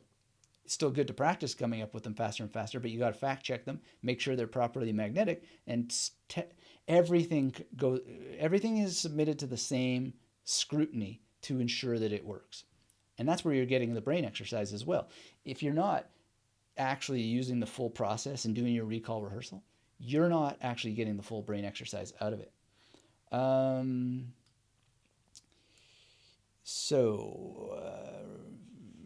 Ryan asks, do you have a list of celebrities you have on hand for imagery? There are lists in the Magnetic Memory Method masterclass, but those lists are really not nearly as useful as diving in and creating your own. And please do. It's not rocket science to come up with lists of celebrities. You can create let's add another brain exercise to our training here today. Just get out a piece of paper in your memory journal, write out Ryan's list of top actors or top favorite movies. Let's start with movies. That'll give us the biggest pool, the quickest. So now you have favorite movies, perhaps in a column on the left, and then on your right you have a column that says stars, and then so you think about, I don't know, maybe this is the thing about having a list, because you don't necessarily have to start with movies. You can actually start with actors and vice versa. But you think about Brad Pitt, so now I'm thinking about Fight Club. Edward Norton was in there. Meatloaf was in there. So on, and you go through. And then maybe you have another column that says director. Maybe you know what David Fincher looks like. Maybe you don't, but I believe he was the director of Fight Club. You could even have a column for the author of the work, right? So you could go on and on with more and more columns. But the point being is you just try to pool all of this stuff. And then you think, well, what's another movie that I like? And maybe you stick with Brad Pitt for a while. So you think of Inglourious Basterds. He was in that, wasn't he? And then you think about Seven. And now you're like, okay, so who else was in these movies? Morgan Freeman comes to mind. Wait, that was David Fincher again, wasn't it? Whoa! You see how your mind, it doesn't chunk. It has webbing. And you follow the pipes. And you start to create this pool. Now we've got Morgan Freeman. And we think, Who else was in there? Kevin Spacey was in Seven, right? So what other movies was Kevin Spacey in? And then you go from there. And the next thing you know, you have this giant page of your own list that is meaningful because you created it, and you don't need the example list. And if you want to, then you go to IMDb, which, by the way, Christian, who was on yesterday's podcast, Christian Fitzharris, he has an IMDb page. Very exciting to look at that. And so, you could take that picture of him and add him to your pool of celebrities. So that's very exciting to do. But that's another brain game exercise to add to today is the celebrity cultivation exercise. Because this is not just necessarily powerful for the purpose of populating your memory palaces, but it's also just a powerful exercise to rummage around your own memory and test and explore and see what you've got going on in there. And it's going to really, really help you a great deal to go through those exercises. And it applies to politicians, it applies to musicians, it applies to all kinds of stuff.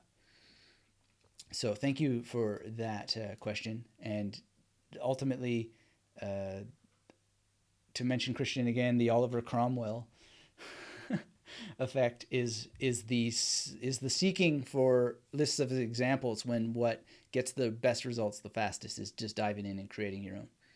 So there we go. Incidentally, one thing that I think is really interesting is that the self-authoring program that I went through from Jordan Peterson, it doesn't have examples of what to do either. It just tells you what to do. And I believe that having examples there would be very flawed, because you do need to dive in. You do need to just follow the instructions and then feel them. And if you need to change while you're on the path, then change them. But don't get caught in the Oliver Cromwell effect. If you don't know what the Oliver Cromwell effect is, definitely check out this week's wonderful podcast with Christian Fitzharris, and the link is down below in the discussion for that. Sorry, not the discussion, but in the description below. All right, so let's see here. Physical says about let's add this to the plus and minus exercise. Multiply and subtract. That sounds like a way to do it, sure. Carl says, can you comment about the card deck exercise? I've been doing a deck as often as I can, but worry that it's vacuous. Reassure me. Okay, Carl, well, tell me more. I don't know how to reassure you when your worry is that it's vacuous. Great word, vacuous, by the way. But what about it is worrying you that it's vacuous? And if you have in your mind what it is that I would say that would reassure you, maybe include that, because I'm not sure what the problem is, and I don't know why that it would be vacuous. We will comment on it because it's coming up here on our slides very soon. But I'd love to know more about what is causing this worry. Why there is worry in the first place is something to also think, and why is there a need to be reassured? I really want to tackle it from those foundations. You typed them there. There's a reason that you typed them there. So let's tackle the big issues, because I'm not sure that commenting on a card deck exercise without more details would help, because the answer is obvious. Memorizing cards increases your speed. It increases your ability to deal with multiple levels and layers of information. It increases your ability to deal with more amounts of information. It increases your ability to deal with the repetition of information that can occur, especially when you're memorizing phrases and you've got the word "the" coming up multiple times. Well, that's similar to having the number 6 come up multiple times, and so on and so on. It's a massively powerful exercise, but I would want to reassure you on the basis of your worry, as opposed to reiterating those points, though we certainly can reiterate those points. Reclaiming Life says, everyone remember to give this stream a thumbs up for the Google YouTube algorithms. Thank you for mentioning the robots. Thumbs up. Yeah, I haven't mentioned it yet myself, but yeah, hit the thumbs up. If you haven't said hello in the chat, please do say hello. And do keep in mind that this miracle that we're enjoying right now is because of the internet. And if you want more of it to continue, you need to support it with micro and macro actions. Micro actions are things like hitting the thumbs up, being involved in the discussion, leaving comments, sharing this material around, and also going to magneticmemorymethod.com and taking the free training that we have there for you, getting involved with the blog, getting involved with the podcast, and so on. And I know I recognize fully that not everybody has all the time in the world for this, and it may be a fleeting interest and so forth. But one of the best things that you can do is make sure that you give this your due as soon as possible, at least one time in your life, so that you have a Swiss Army knife in your mind that allows you to quickly use memory palaces that you've created properly and well, and you just earned that skill. It's very, very simple. And that it's not a memory palace, but multiple memory palaces.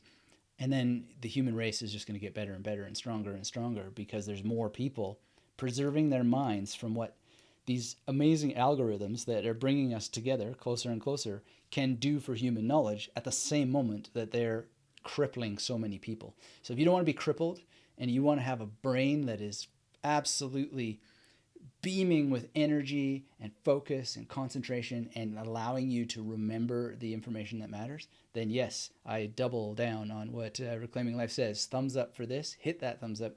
Get involved and do understand that you are being studied by robots that are producing reports for CEOs that are doing the most paradoxical movement in the world, which is at the same time improving humanity and destroying it at the same time.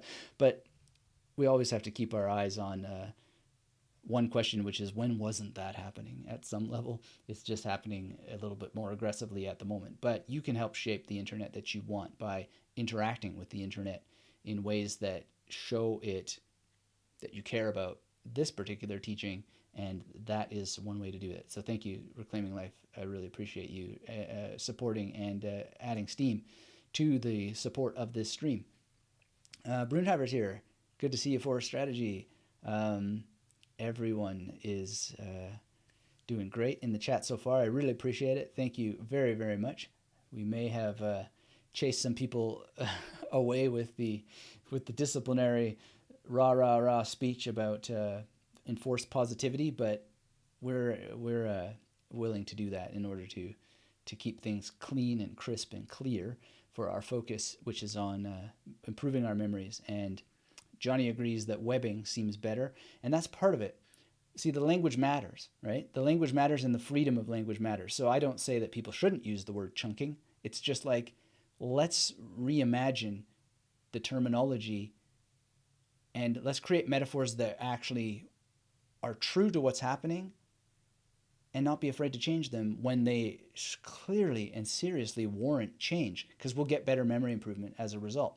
We'll get better brain exercise games as a result. And the point is for you to come up with the word that works for you, but get behind projects that you support and you see that are being truthful and devoted to the best possible things, so that we can come up with some kind of common language that is the best possible, but also always subject to change. This is what science is. This is what it doesn't work as a title that well in English translation, but this is what Nietzsche meant by the gay science.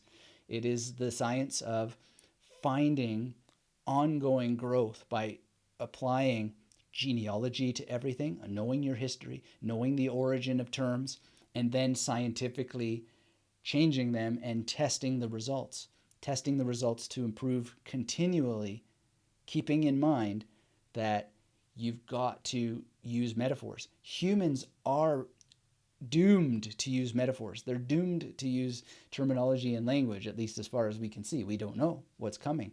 But as long as we are in this situation, then Nietzsche says we're always going to have metaphors, so let's pick the best possible metaphors that we possibly can and then subject them to scientific scrutiny.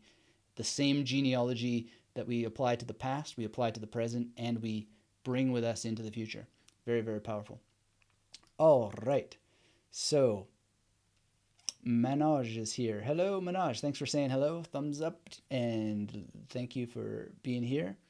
Joe was here, gives us a very long piece of code. So, the first thing is that this looks like it's going to, no matter what, require more than one station in a memory palace. I don't know exactly, but my question is, do you really have to memorize this? And if you do, well, then how many of things like this do you have to memorize? And are you going to collect 10 of them together and see how many memory magnetic stations you need per memory palace?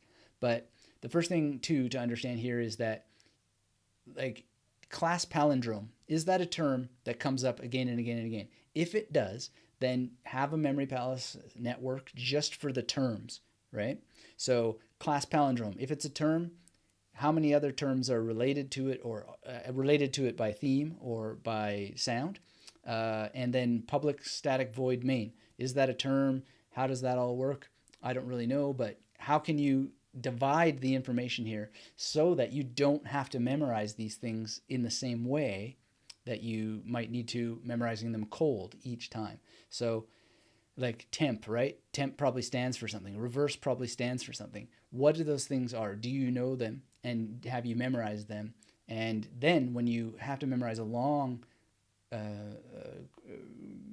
code like this, if you actually have to, which I've yet to see someone make the argument that they actually need to memorize this and that there would be some benefit to this, especially since there's so much autofill in the programming software. But assuming that you actually do have to, then you can have shorthand where you know that class palindrome has to be in there, so you don't have to memorize it fresh. You've already got a mnemonic signal for it, or magnetic imagery for it, and so that would be an idea to consider. And if you need training with that, then go to magneticmemorymethod.com/YT for the free training and create your first Memory Palace network to get that sorted. In terms of needing to know like that it's 121, well, then, you're going to, I would have Jack Nicholson being tasered, right? Because "don't tase me, bro" is what I often use in the 100s, and then I would just use my normal 21. Or I could use a candle and then have Jack Nicholson. Jack Nicholson is 21 for those who have your major sorted, because he's a nut. He's a really nutty guy. Woo, crazy. So I kind of have the idea of him in The Shining. Here's Johnny, right? As this nut, total nutcase. And incidentally, that's also the Jack of Spades for me. All right. So then that's the point, is that you could actually just use either Jack Nicholson or the Jack of Spades as you please. Options. And having options are very, very good to have. So those are my suggestions for you. Joe was here. Make sure you have Memory Palace Network. Make sure you're dividing the kinds of information. Make sure that you're covering the basics. You have all those basics. Then make sure you have a major method. And in terms of those symbols, well, those symbols can all be encoded in different ways, and this is covered in the course, in the masterclass, if you want more detail about that and bringing things together. So hope that helps. Let's see. Johnny says, that does help. Thanks for answering my question. Awesome, awesome. Adolfo says, Christian just made the list. Excellent, excellent. Juan says, okay, Juan is doing, short-term memory, acquisition, consolidation and maintenance, long-term memory, reactivation to destabilization. Reconsolidation leads to restabilization of the memory into long-term. That's a great poem. Thank you for sharing that.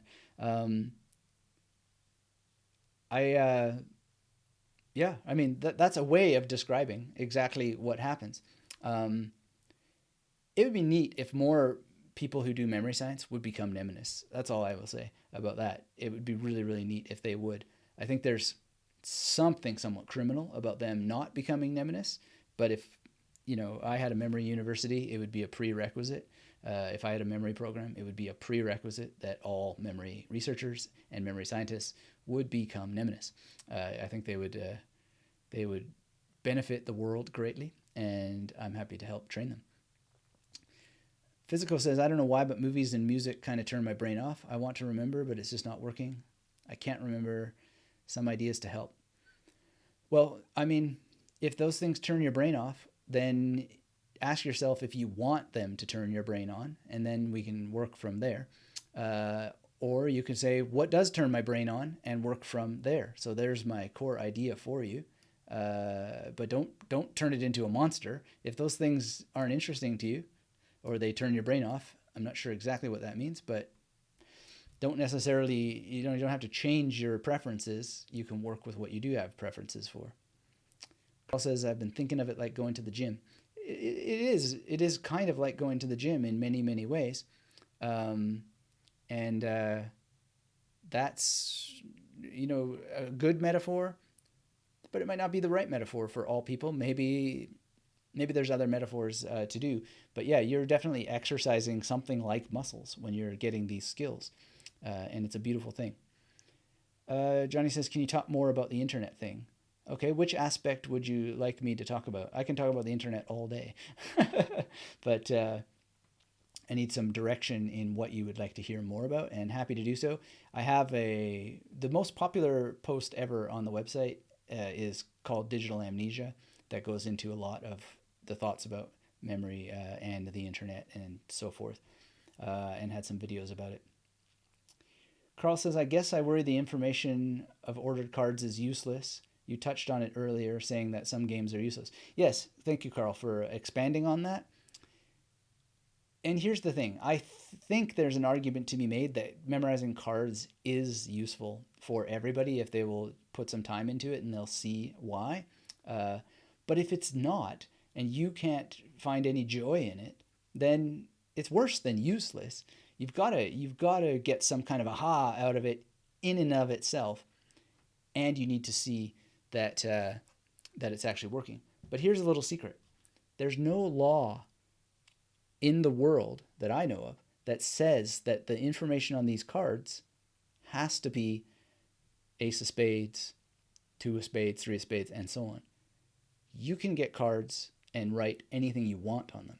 The names of rappers, the names of composers, musicians. We just talked about a great memory exercise it's a brain exercise of going through all the movies that you love and starting to list out the actors and directors and perhaps the novelists who wrote the novels.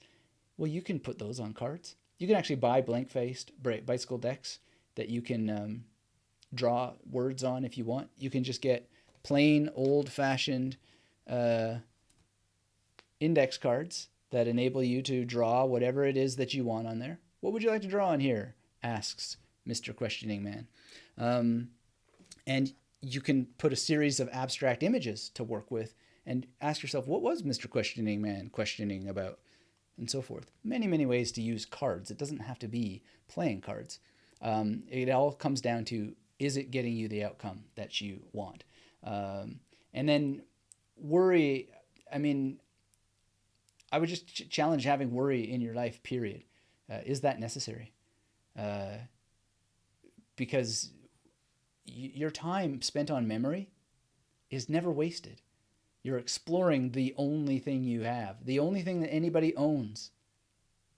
And even then, you don't own it because you're going to the grave one way or the other. But the only thing anyone owns at all in any substantial, significant way is your memory. Any exploration you do of it, any interrogation you do of it, any time you spend exercising it can never be wasted. So why worry that it would be wasted? There's no such thing as wasting time with your memory. None whatsoever. Unless you're hoping and wishing and praying for an outcome that is not possible from that approach. I would argue that the outcome is always possible, 100% possible, with memorizing cards. But if you're getting zero joy from it, then what does it matter if it's possible or not? Just put something else on the cards. It does not have to be playing cards. It could be numbers. It could be anything. So I hope that helps. But I'm really harping on this word worry because I think that anybody who's worried about the time they're spending on their memory needs to get their priorities straight, because memory is all you've got and you can't waste time working on it. You can't. It's not possible. All right. So Juan says, current brain game, counting forwards, backwards, license plates, decoding, card deck exercise. Thanks for summing that up. Broomdiver is chatting up with at Joe here. Joe was here in a memory palace, like in the classroom. There's a Paladin commanding a drone with an M on it. The public loves the static coming from the void. Oh, beautiful. The main string argues that the intelligence does not equal 121, Ben Affleck with a pen in his head. Awesome. That's a great one for that. Intelligence here is also temporary, something like this. When you reuse the same metaphors, you can read fly through it. I too don't think it's useful to remember a whole line, but knowing some commands by heart can definitely improve the speed when coding. Cool, that's great. Thanks for that. And Joe was here, says, thanks, man. Thank you, Joe. So everybody, thumbs up for Bruntheimer's offering here to help Joe was here. And thank you, Joe, for the question. One says, I am studying neuroscience, so hell yes. All right, let's keep those hell yes coming. I can't believe they don't teach the memory palace. Yeah, me neither, but actually there are some science books that are good that do go through it, but they admit we never did this, and I don't know. It's bizarre. Physical says, turn my brain off means that I start to be in a state that I forget time and what to do after and before. Nothing really gets in my memory. Also, yes, I want those informations to have some relevance. Great. Well, look, we're going to talk about this in a minute here. There's a movie exercise that I think you can do. So, Physical says, what turns my brain on is Oriental culture and language. Beautiful writing. Yeah, well, there you go. You could watch a lot of Oriental movies. I'm not sure what you mean by Oriental. That unfortunately, fortunately and unfortunately, has become an interesting term. Edward Said made it an interesting term with his book Orientalism. But I know what you mean. But there's many Asian cultures and there's many Asian languages. So pick one, watch some movies. There's many great movies that you can watch. So if you want to penetrate the movies, then get in and get on and do it and watch Asian stuff, or read some books about China, for example. Many fascinating books about China to read. And one of them, of course, is Jonathan D. Spence's excellent The Memory Palace of Matteo Ricci. And anybody who hasn't read The Memory Palace of Matteo Ricci is missing out big time. So please read it from cover to cover. The implications, says Johnny, of the internet is having for our future, and the part about how CEOs are studying us. Also, do you think our memory got worse after we invented written language? Interesting. Okay, well, let's see here. So, CEOs studying us. If you look into the recent, it's not that recent anymore, but still pretty recent debacle with Facebook and how they are still selling data apparently. Basically, here's something that's really puzzling, fascinating, scary, potentially rewarding. Is that they've gotten to the point now that there is something called customer scoring. And so when you pick up the phone, I don't have a phone around here because they're poison, but somewhere I have a phone to represent phones.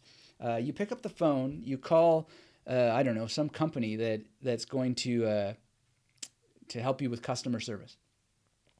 Now, because they have you in their customer database, you're actually being scored of your likelihood to buy in the future.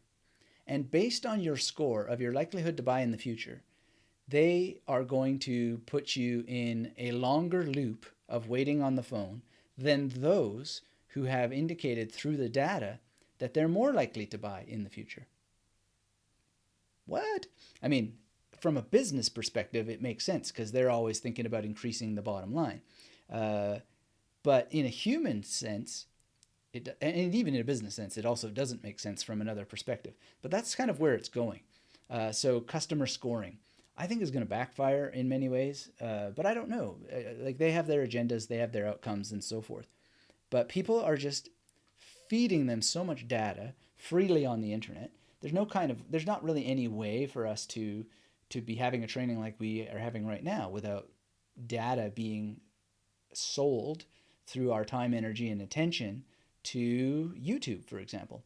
And there's a virtuous end of that.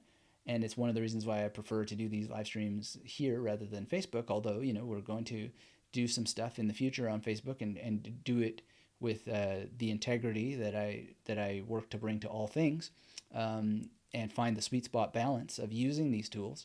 But there's something incredibly crooked about the kind of scoring where you would put someone into a longer loop to wait on a 1-800 call number based on some algorithm predicting their likeliness to buy and their willingness to pay based on previous behavior and getting them service sooner. But I don't judge it necessarily because they have their outcomes, and their outcomes are not going to be changed by all of our whining and crying about it. But their customer base will tell them loud and clear whether that's a strategy that's going to work relative to their goals. So I hope that it gives you one sort of answer there, Johnny, to help you. Your second question about memory getting worse after we invented written language, I don't know the answer because I was not there to have memory myself before written language emerged.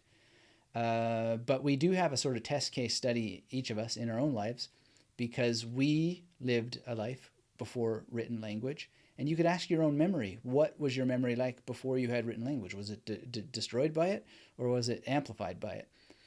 I'll share a memory with you. I remember that we were babysat during a tumultuous time of my childhood. Had to get up real early in the morning all the time.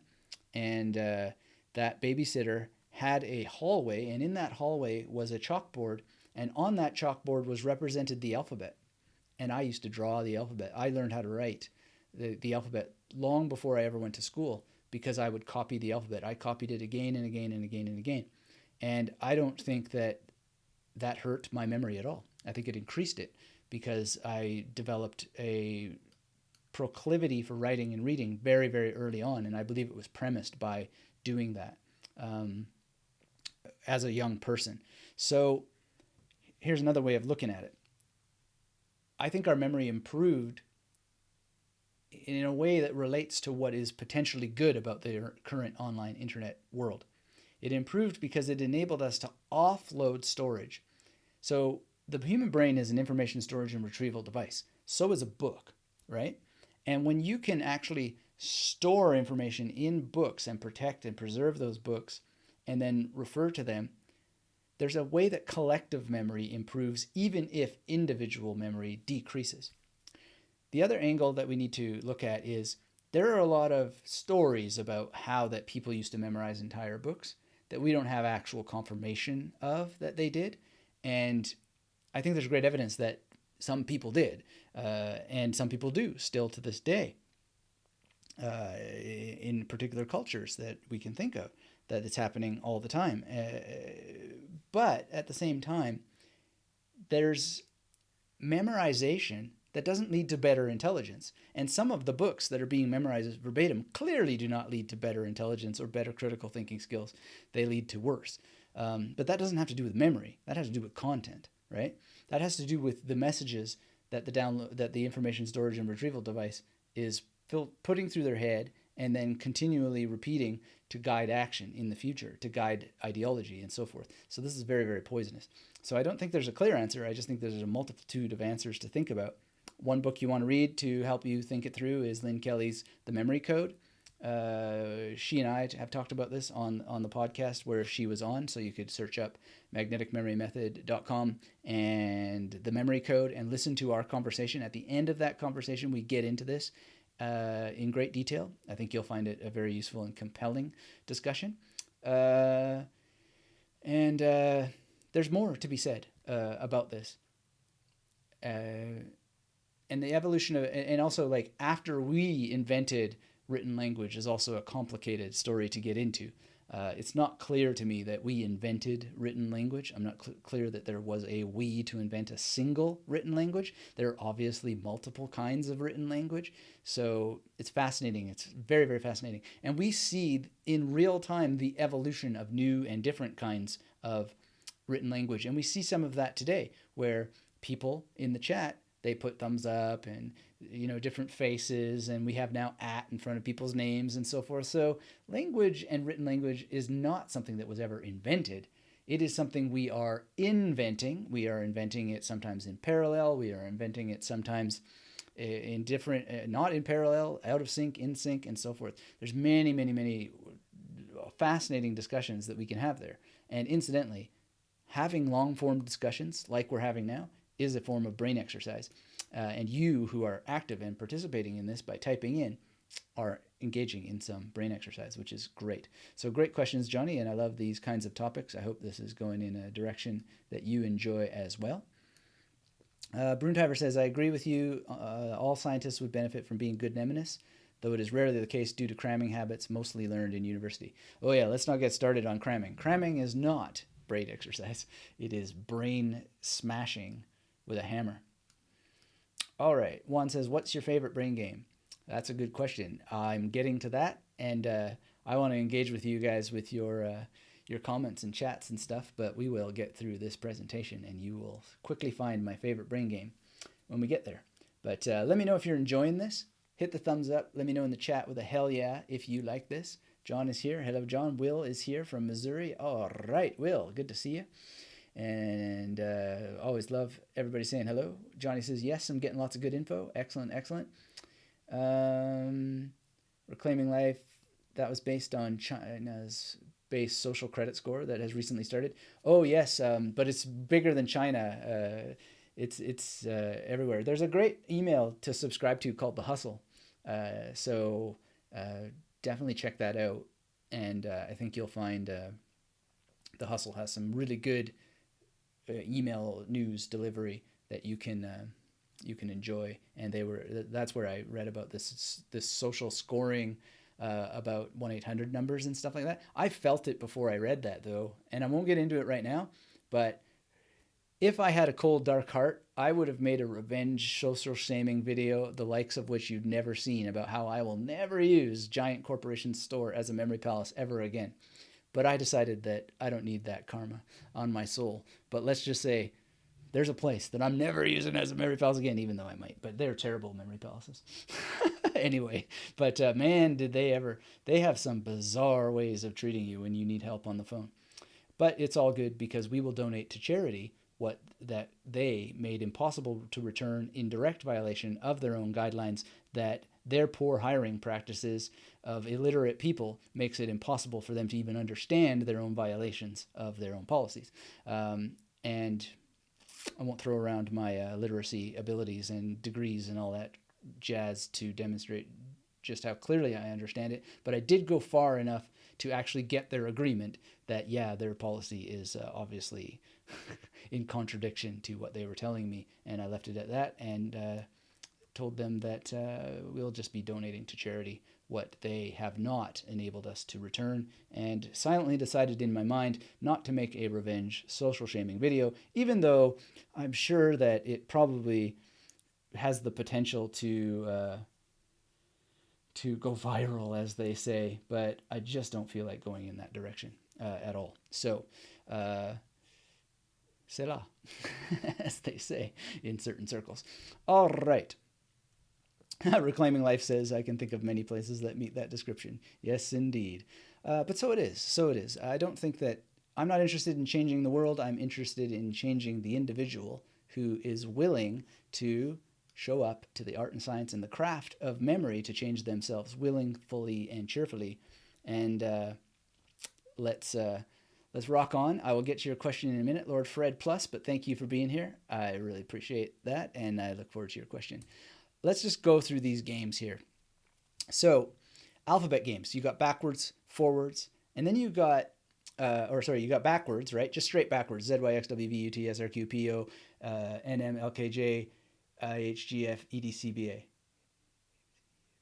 Yeah, IH, yeah. I always get stuck on that one. But anyway, that's that sort of thing. But you can also do skipping. So you can go A, suppress B, and then C, suppress D, and so forth. You can go Z, suppress Y. And that's a really powerful thing to skip. And then there's like A, Z, B, Y, and so forth. And then you can start from the middle and go out. Then you could do this with words, right? So let's say I just took some words here that came to mind. You've memorized Alcatraz, aphantasia, azimuth, and so forth. You've memorized the list of words in a memory palace. Now you skip the letters in the memory palace. So you're like A, H, N, A, right? And you skip those letters. And then you go to the next word. And then on the way back, you then do the reverse. So you hit the letters that you skipped the first time, right? Very, very cool exercise. You can do this with names as well. So let's say you memorize a list of names alphabetically, or you memorize a list, a bunch of names of people, right? And this is one of the ways that gets them into long-term memory a lot faster, is you're thinking, okay, Elizabeth, and then, Rachel was beside there, and then there was Thomas and so forth. You just start going and you're like E-I instead of E-L-I, right? For Elizabeth. And you go through their names, and then you go backwards, hitting all the letters you didn't hit the first way. Man, it's just so amazing of a brain exercise. Let me know in the chat if you like that, if you're going to give it a try, either of these or any of these options. Very, very powerful. I wanted to talk about also the application of these brain games to food. So you can memorize ingredients and processes, right? And then you can skip the ingredients and processes and imagine the final product, right? So this is kind of a cool brain exercise where, and this is obviously an example of applying the information or using information that you're actually interested in to brain exercise. So imagine you are interested in learning a recipe. So you memorize the recipe, and then you actually skip some of the ingredients and you begin to imagine what the final product will look like without the ingredients in it. So let's say I'm not a culinary person at all, but we were doing this, thinking about this and having fun with my wife, and she was like thinking of all the ingredients, and you can even draw a little picture of this like flat, gross, disgusting thing that would never work because you didn't have the right binding agents in it or whatever. So that's something that you can do. You can also memorize a shopping list or a recipe in a foreign language and then add all those inter-word skipping exercises that we talked about. So memorizing shopping lists, as everybody knows, is an ongoing sort of thing where I'm like, never memorize shopping lists. But the one exception is to memorize the shopping list in another language and then apply these skipping rules to it, because it'll help you with the spelling and so forth as well while giving you brain exercise. So Lord Fred Plus says, if you have a memory palace for a topic or subject, can you expand or add to it as far as more details? You can. This is an ongoing question that comes up again and again and again, and there's material on it, how to renovate a memory palace, on the Magnetic Memory Method podcast. The basic long and short of it is you can, but if you have a proper strategy in place, you're probably going to want to avoid that, because there's better strategies in terms of compounding, reusing memory palaces effectively and properly if you have the strategy in place. So can, yes. Should you? Probably not. But that depends on your mnemonic style, your practice. Adding magnetic stations in between magnetic stations, I think, is ultimately a huge waste of time. But it is a effective brain exercise if you want to go in and see if it fits your mnemonic style. So no dogma here, except for, in my experience with many, many people, it's usually a waste of time. It's not. It doesn't give a solid ROI, which is return on investment and return on time spent with the techniques. The better thing comes from mastering the fundamentals, understanding the fundamentals, and then using tools like compounding and so forth to reuse memory palaces effectively. And the pillar technique can help, and so on. So thanks for that question, Lord Fred Plus. I love that name, by the way. I wonder who is Lord Fred and what the plus represents. Did Fred Flintstone become a lord? Maybe. Okay, so the metronome brain game is wonderful. That improves concentration. I learned this from a professor named Matthew Clark. He has an amazing YouTube video where he talks about some heavy-duty stuff. So definitely look up the name Matthew Clark. He's a great teacher. I learned so much from him, and that was in my PhD when we were studying classics, and really amazing. This was in the PhD at York University. So basically what he was teaching there to help people focus and concentrate and extend more was to get a metronome and then start to either snap or clap so that you could cover the beat, erase it, so you couldn't actually hear it. Anyway, I sat down and spent hours and hours and hours with this exercise, and man, is it ever powerful. And what you do, and this is the challenge frustration curve, is over time you extend the beat, the distance between the beat, which increases the challenge of actually covering the beat with a snap or a clap. Notice too that if you clap, that's a different calculation you need to make in your mind than snapping, because there's more space, right? So you have to time it differently. Anyway, it's very, very powerful. It's one where you could use an app metronome, which removes the visuality of a physical metronome, which adds an extra layer of challenge. But even with a physical metronome, here's an idea. Close your eyes. So close your eyes with the physical metronome to add a level of challenge. But you can start with seeing it. There may be some apps that visualize the metronome, so you could look for those. But I've done it with both, and it's just absolutely killer brain game for increasing concentration over time, because you're sitting there with a process in the world external to yourself and trying to make it disappear through a combination of mental and physical motion. Beautiful, beautiful. We're going to get into more of how to do that in different ways in just a minute. Then you have the 4 details game, which is a passive exercise for improving your memory and your concentration at the same time.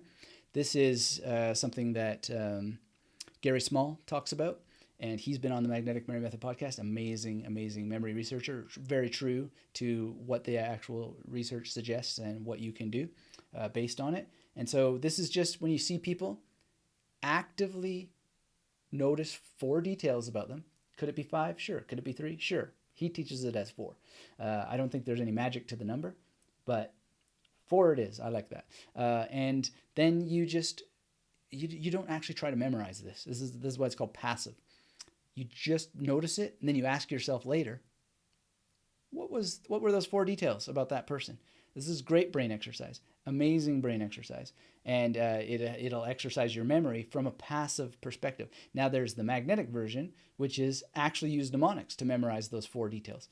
So if you notice they had a blue hat, well, do you have a mnemonic magnetic image for blue that you can just snap into place on top of their hat?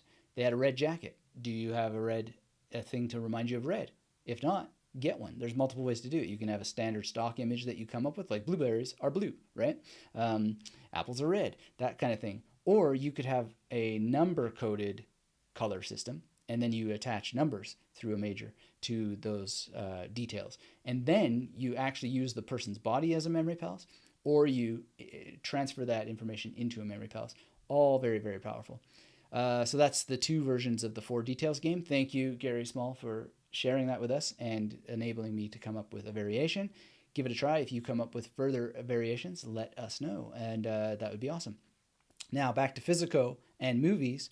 Recalling movies in order is a great thing. So instead of like accepting that your brain shuts off when you are watching movies, if you want to, work on not shutting your brain off, and then use movies as brain exercise. So your memory of movies is a great way of feeling the recency and primacy effect, because we're often very, very good at recalling the beginnings and the endings of movies, but the middle falls out. And we've all had this experience where we're talking with a friend and they're telling us a movie in order, and then they say, and then what happened was blah, blah, blah, blah, blah. But wait, no, I missed something. And then they go back and they fill in these details, and you're totally confused. You're like, I'm never going to watch this movie. This movie's totally confusing. It confused you, that sort of thing. We've all had that sort of experience. So that's the primacy and recency effect at work, in play. But you can work to do better by actually thinking about the story. If you know about plot points, there's a podcast about memorizing plot points and teaches you the major plot points that are out there. You can use that as a wonderful, wonderful exercise, and it's very, very powerful to do so. The thing that I would do is actually verbalize what you memorized. Don't torture your friends unless they really like to hear you talking about movies. Just verbalize it in the shower or whatever, or torture your friends. It doesn't matter. I used to torture rooms full of people when I was a film professor telling the plot order of stories, but that was my job, so that wasn't a problem. And we poked into details of what the narratology was of all that, which was fun. But you can also just write it out. Writing out summaries is great. And back to cards, you could write it out on cards and then make a brain game out of the plot summaries that you've created, and then memorize the plot summaries in particular orders, and then test your memory of the orders of the plot summaries that you memorize and your integrity of the orders of the plot if you know the plot points. So that would be really, really great. Right. So that's that brain exercise. Let's check in with the chat. If you're joining us live, please say hello in the chat. Let me know where you are. And if you have questions, pop them in. Physical says, I think memory always improves whenever we have some new technology. The problem is to get to a critical point. From this point, it gets worse, especially if you believe too much on it or rely on it too much, I imagine. Yeah, great point. Bruntiver says, memorize P numbers. It's really fun. Or practice random numbers. I had Dr. Octopus juggling with a cadaver for the number 40, 70, 71. Oh, amazing. That's great. Very memorable practice. Lovely, lovely. Physico asks, can you give the link for the plot points memorization? Would be helpful. Can't on the current setup at the moment, but yeah, definitely we can follow up. Shoot me a note later on the replay, and we'll get that over to you. But it is, I don't want to go away from this screen to look it up. Although, yeah, no, I can't. We didn't get set up properly with the two windows, but if you just put magnetic memory method into Google and plot points, I'm sure it'll come up for you, and we can maybe add it to the description after so you can find it. All right, so now I want to move into something that relates to the physicality of the metronome brain game, and I think it is. Well, I don't think it is. It is the answer to the question of what is my favorite brain game, and it's got multiple parts. And so I really hope everybody here will give this a try. It's the most powerful brain game that I've ever encountered, and I'm into it now for pretty much getting on to 2 years. It's completely changed so much of everything in my existence, and I hope that you will get into it because I think it will change everything in your existence as well. What am I talking about? I'm talking about the removal of psychological torment from the repetition of nonsensical thoughts, unnecessary thoughts related to worry and fear and all that sort of stuff. It is very, very powerful. Now, it's not 100% cured, but it is so in that direction. Unbelievable. Reclaiming Life says, got to take off. Time for a personal disconnect for the night and do an analog recap of my day. I'll catch the rest of the replay. Thank you so much for everything today, particularly these wonderful new contributions that you've made, and thank you for your support and being here. And thank you for demonstrating your knowledge of knowing when to disconnect and sharing that you're doing a recap of the day, because that is something that everybody can benefit from. If you're keeping a memory journal, it's one powerful memory exercise in and of itself, brain exercise, because it will help exercise your autobiographical memory. But thank you very much for Claiming Life. You are appreciated so much, and your participation is invaluable to our community. Thank you. With much gratitude, have a great night. All right, so these benefits are coming from exercises in 2 books in particular, Evolving Beyond Thought and Happiness Beyond Thought. And we're going to get into it broadly and give you some specific things to do, and they will exercise your brain in ways that are amazing. So we're going to start with yoga. And a lot of people ask, can you increase memory power by yoga? And of course you can. And you can do a heck of a lot more. But we're going to talk about yoga specifically in terms of the modern use of the term, but also other uses of the term, and very powerful uses of the term, and how that these relate to brain exercise. It's very, very specific. So vinyasa yoga and posture flow, well, we don't need to get into any particular moves. There's 3 in particular that I've taken from Happiness Beyond Thought, and they're very, very powerful. There's just a wonderful, wonderful set of movements that are simple. And what you can do is you can actually rehearse, memorize content while you're moving. There's a particular kind of content I would recommend that you do, but you can also use memory palaces to help you memorize movements. So these are sort of 2 things to use as brain exercise. Very, very powerful. But, look into this. if you're not doing any of this kind of stuff, I resisted it for years and years and years. I wish that I would have done it sooner. I sat in meditations that were locking my brain into this region, it seems like, and I was constantly, feeling great, having many, many wonderful benefits from meditation. But I resisted the idea that these particular yoga moves could do anything, which is kind of dumb because walking meditation was so powerful. It is such walking meditation is another brain exercise. We'll need to link the walking meditation podcast to this material for sure, because that's another great brain exercise to have added here.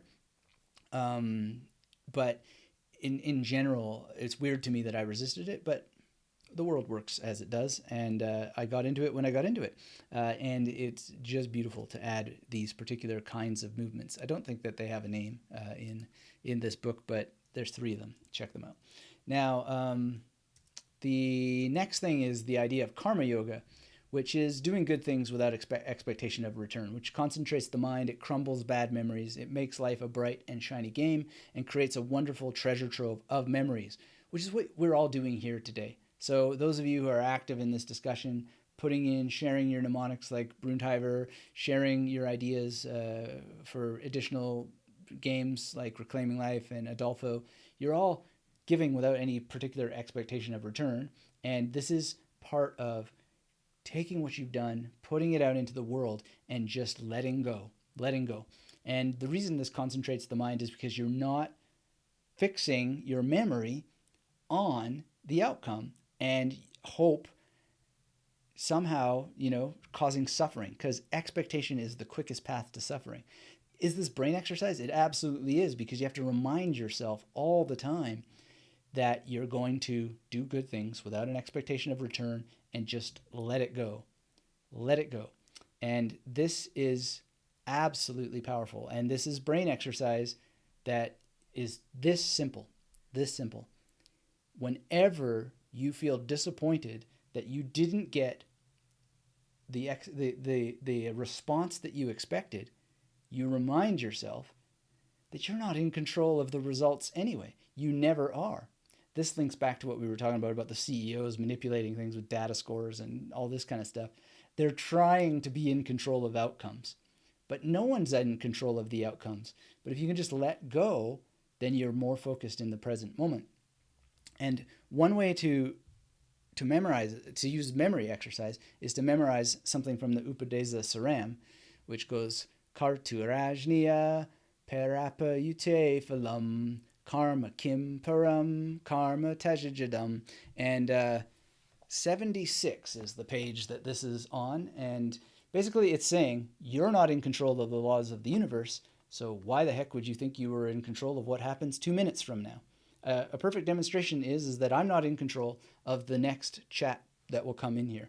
And so as much as I would love for people to be chatting like crazy and all that sort of stuff, I just have to let go of the outcome. You guys take care of the rest if you do, and if you don't, no problem. But it basically says the ultimate outcome of actions is determined by the laws of the universe. How can you hope to produce awakening by your actions? That was page 76, by the way. So all of the ultimate results of your actions are beyond your knowledge or control.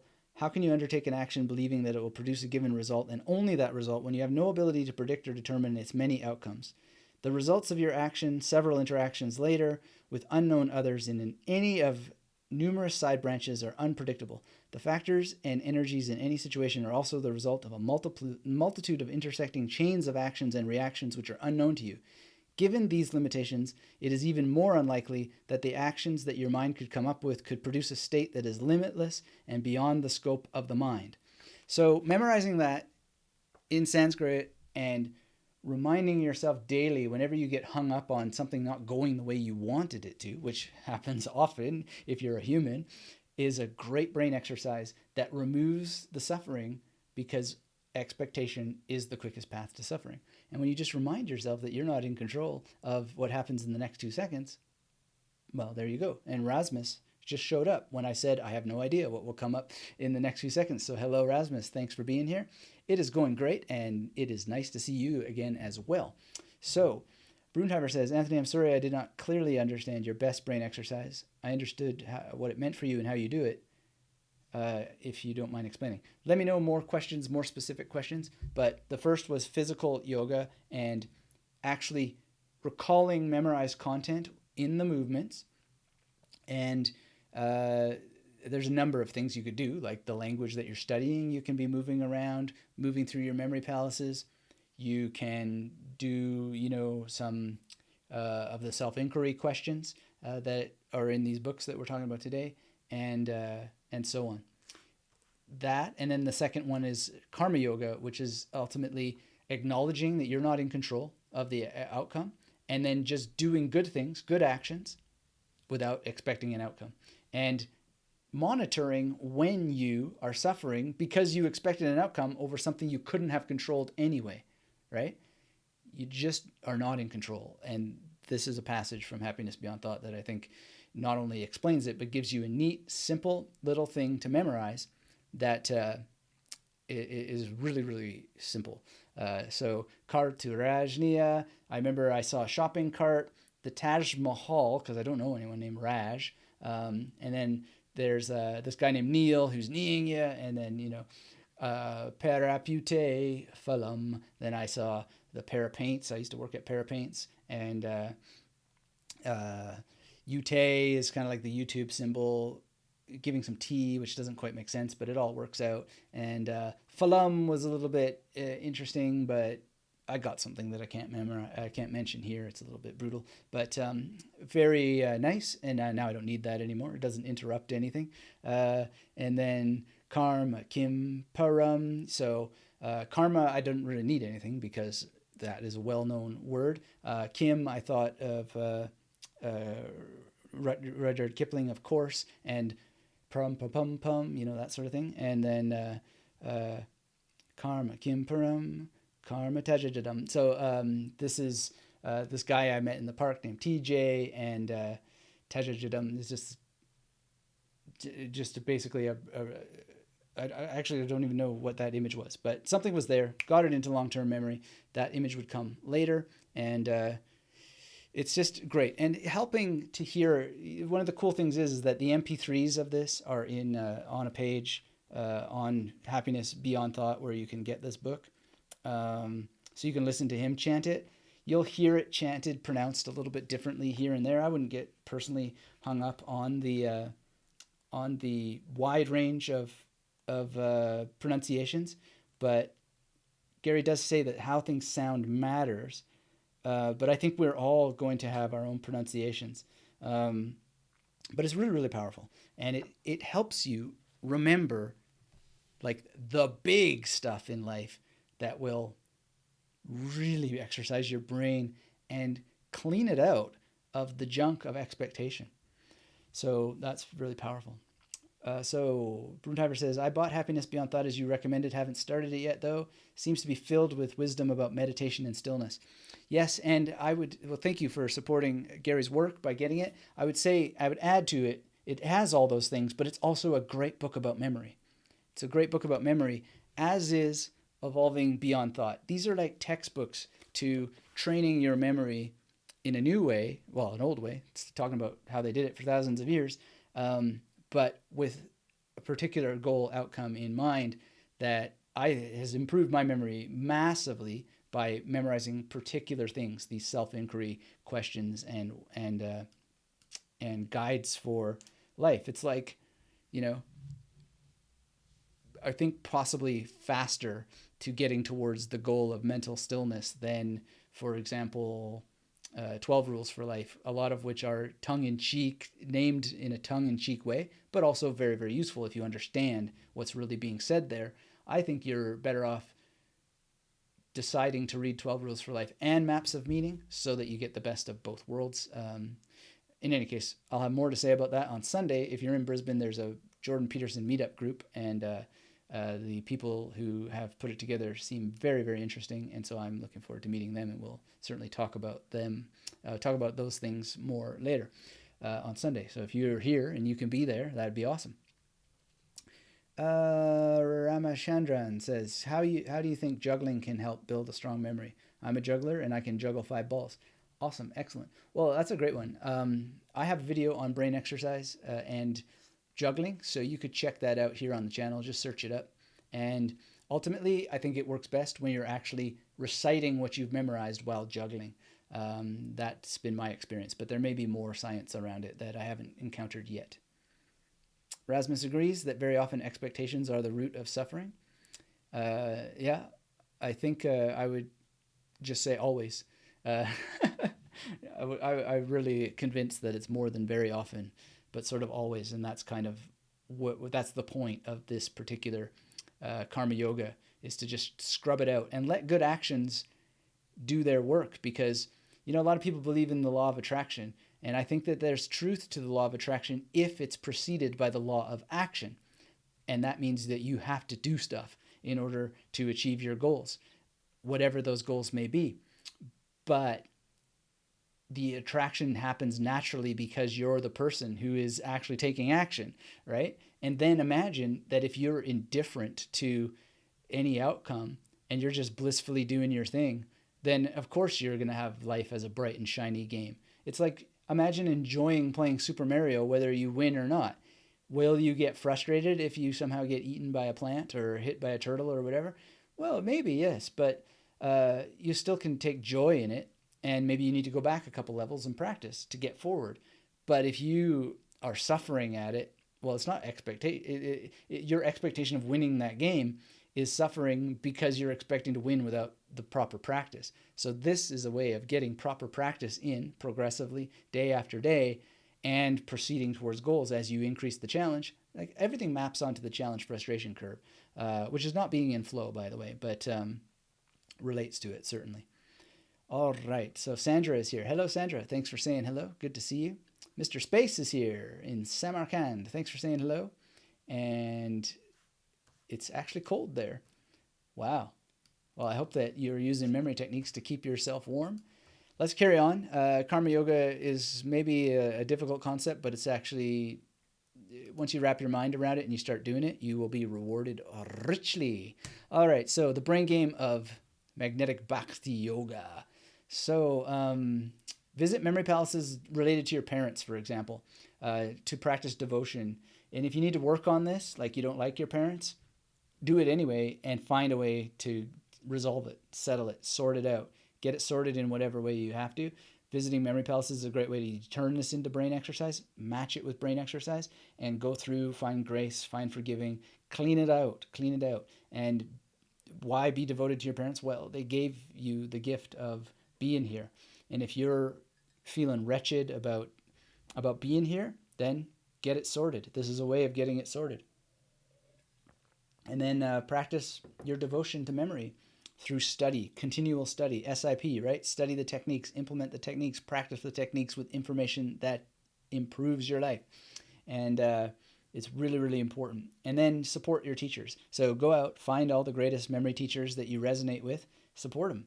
Hit their thumbs up buttons, buy their books, buy their courses, share their stuff on the internet while the internet still enables this to happen. We don't know what's going to come up in the future. A great example of karma yoga, by the way. You can sit there and worry about where the internet is going in the future, or you can make the most of it while we have it and just let go of the outcome, because nobody controls it. And apparently people who don't control it are in control. But in any case, lots of fun.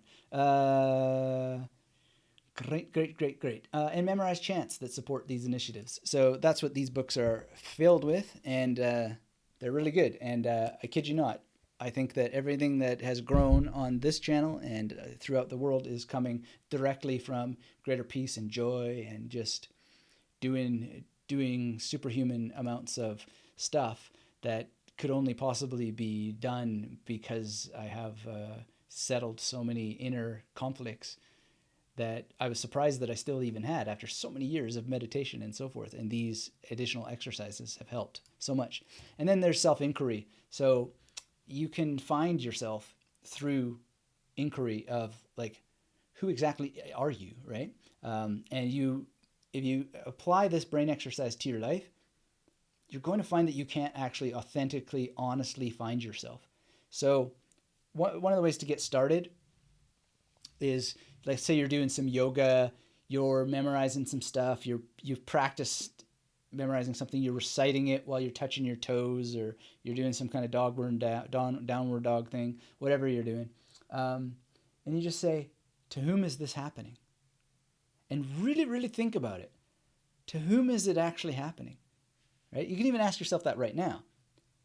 To whom is this experience right now happening? Who is it? And where is that person? Like, just asking, where is the person to whom this experience is happening? And the answer, if you really authentically go through it, it will shock you and amaze you. And it's just, I'm not going to somehow tell you the answer to what's going to happen, because I don't know. And one of the things Gary points out in Happiness Beyond Thought is that each person needs to take their own journey with this. And I don't know that he says this explicitly in the book, but part of the problem is that so many teachers are like talking about outcomes that they don't know that actually are going to happen for that person, instead of enabling that person to find their way to the outcome and then letting them to describe what happened. And I think that's the highest possible journey that we can have. And I think it's like the interesting question in a conversation Adolfo and I have been having is, are we going to manufacture a process by which we find more people who do this, or are we going to figure out just how to help people do this using the tools that are available here? And can it be manufactured, given that the real outcomes come from finding people who are capable of implementing based on discovery of their existing competence in their episodic memory from the get-go? And so one of the things that you can do here is you can use self-inquiry as a brain exercise day after day after day to find out what you know about your current psychological state and give it a description that empowers you to understand more and more about what experience actually is. Instead of getting lost in experience, instead of getting caught up in experience, you're using a brain exercise to continually remind yourself to inquire about this.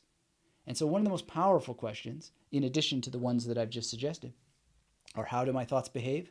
Are they useful? And so this is in the Ribhu Gita. And when I started to really think about this, it's really powerful, because you catch yourself in the day thinking thoughts and be like, this is not useful. And so this exercise helps you weed out having those thoughts in the first place, because you catch them faster and faster and faster. And the flip side of the coin is then you catch yourself thinking and you ask yourself, how are these thoughts behaving? Are they useful? And then you think, well, these are useful thoughts because they're helping me do more, better. And that's a beautiful thing. So then you begin to see in your memory, well, there's operational thoughts, there's thoughts about planning, there's thoughts about strategy, there's thoughts about my studies, there's thoughts about how I'm going to have fun later on in the day. Those are all operational things that are A-okay, especially when you catch yourself getting lost in them, and then you enjoy doubling down on the process of examining them and really milking them. And maybe you then start to mind map. Maybe you start to do some memory palace stuff around it because you caught yourself in it and it was thoughts that were useful. So now the question is, how do we make them more useful? And then you double down on the activity that will do that in your memory journal or, mind mapping or whatever the case may be. Very, very powerful. How do my thoughts behave? Are they useful? All of this I see as being kind of related to lucid dreaming inquiry techniques. So one of the things that, you can do in lucid dreaming is draw a star on your hand here, and every time you look at that star, you go, am I dreaming? Right? And you look at it, no, I'm not dreaming. And then you maybe eventually you will go into dreaming, and you'll then look at your hand and there won't be a star there, and you'll go, whoa, wait a second, I'm dreaming. And you'll wake up in your dream, and that's a life-changing experience. If you've never had it happen to you, I would say let's get it started, because it's just mind-boggling. And then you take it into real life, and then you realize something very profound. You're always dreaming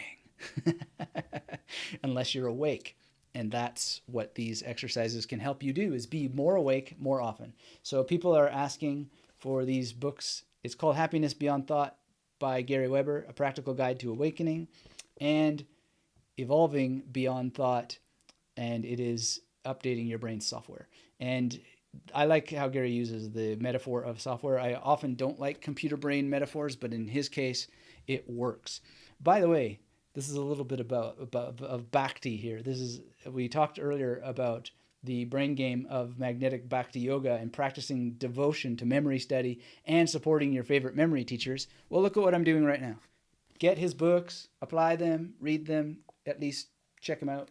And that's some little bhakti devotion right there. Bhakti devotion, I guess. Maybe not. Maybe I could be wrong. Maybe I misunderstood it. But it is paying forward and not expecting any return. But I hear from people quite frequently. They're like, thank you for mentioning Gary Weber, changed my life. And I think Gary would be fine with me saying that actually you changed your life because you took action on what you read there. And because of the way the unified field works, you'll understand that it was neither you nor him, but it was something quite beyond that, working in tandem to optimize the universe. All right, so that's that. And I think it's really, really something that the more people get into it, the sooner the better. And if they don't, well, we just have to let go of that outcome now, don't we? We'll blame the evil Dr. Forget if you forget how to do it. We'll have a scapegoat. That'll be a healthy activity, won't it? All right, so the other thing that you can do for brain exercise, speaking of dreaming, and Physico says it is beautiful to have lucid dreaming. It was funny because I wanted to be awake and forgot how to get back. Beautiful memory. Yeah, well, the more you lucid dream, the more beautiful memories you get, but you don't even have to lucid dream to get the benefits of this. So here's another brain exercise for you. Keep a dream journal. Mix your dream journaling with day journaling. And there's many ways to dream journal. We have a whole course on it in the Magnetic Memory Method Masterclass, so we won't get into it. But if you can start to journal your dreams, you're going to have a great experience. You're going to practice your episodic memory. You're going to practice your autobiographical memory. You're going to practice your figural memory. You're going to practice everything. And you're going to remember more of your life in the day, and you're going to memorize more of your life in the night. And then you'll start to be able, through self-inquiry, to break down the difference. And you'll understand some of what we were talking about with the problems earlier in memory science, because there's similar problems in dreaming and sleep science, because it's not right what they have thought about REM when you take into account the fact about fantasy and how people get lost in fantasy and alternate versions of the present and hoping and wishing and praying that things were different and punishing themselves about the past and then dreaming of futures which they build suffering-inducing expectations about and so on. What you then realize is that a lot of people are dreaming right now, and that dream is a nightmare. So get out of it. These are the ways to get out of it. And you'll learn more about the human experience, and you'll gather endless new memory palaces and endless new magnetic imagery. So this is really, really important. This is really, really important. Dreaming as a brain exercise is a way. I wish Harvinder was here because he's one of the best practitioners of this. But he just, bam, went through and just bam, bam, bam, bam, bam, endless memory palaces he excavated from his dreams. So beautiful, beautiful thing. And then you have magnetic imagery like crazy. Crazy. All right. So that's a bunch of brain exercises for you all. And I really, really appreciate the opportunity to hang out with you all today. We had some great chats, great participation across the board. Really proud to have so many wonderful people participate, and really, really great questions, great discussion. Had a blast addressing some of them. I hope that I did a good job. If you have follow-up questions, get in touch. Anthony at magneticmemorymethod.com, or just come visit me generally at magneticmemorymethod.com. And it is a beautiful, wonderful thing. And Harvinder is here. Look at that. Now, if that isn't synchronicity in action, I don't know what is. I wish you had been for the whole session. I hope you can check out the replay at some point. What we're going to do is compress this material down and make it its own polished piece later. And so if you don't want to miss that, make sure you're subscribed at magneticmemorymethod.com. Make sure that you are subscribed to this channel. Hit the thumbs up. Let me know in the chat if you're watching the replay or what have you, how things are going. And generally be communicative. That in itself is a good brain exercise. Harvinder says would love to see the replay. It's going to be churning itself and fabricating itself into itself. really, really soon. But I looks like I have an opportunity to have a lunch meeting with the wonderful Martin Russis, and he was on the YouTube channel not that long ago, very briefly, but we always have great discussions. So I want to answer that message from him before that we go, and so that means no time for mailbag today, but send your questions and watch previous replays if you like. I know they don't have the interactive component, but some people find them useful. Watch other videos on the channel, and please do avail yourself of the new episodes of the Magnetic Memory Method podcast. And coming up, we have John Graham, 2018 World Memory Champion. That should be this month. And we also have Jared Guzzins, who is congenitally blind but does amazing things like climb to Mount Everest. And he's despite having never quote unquote seen, I think he's the most visual person in the world. That was a podcast recorded live, so you could watch it already on the live stream. But we're going to have that coming out soon. And I've got some pieces coming out, really in-depth studies for you all on the Magnetic Memory Method podcast, so you don't want to miss that.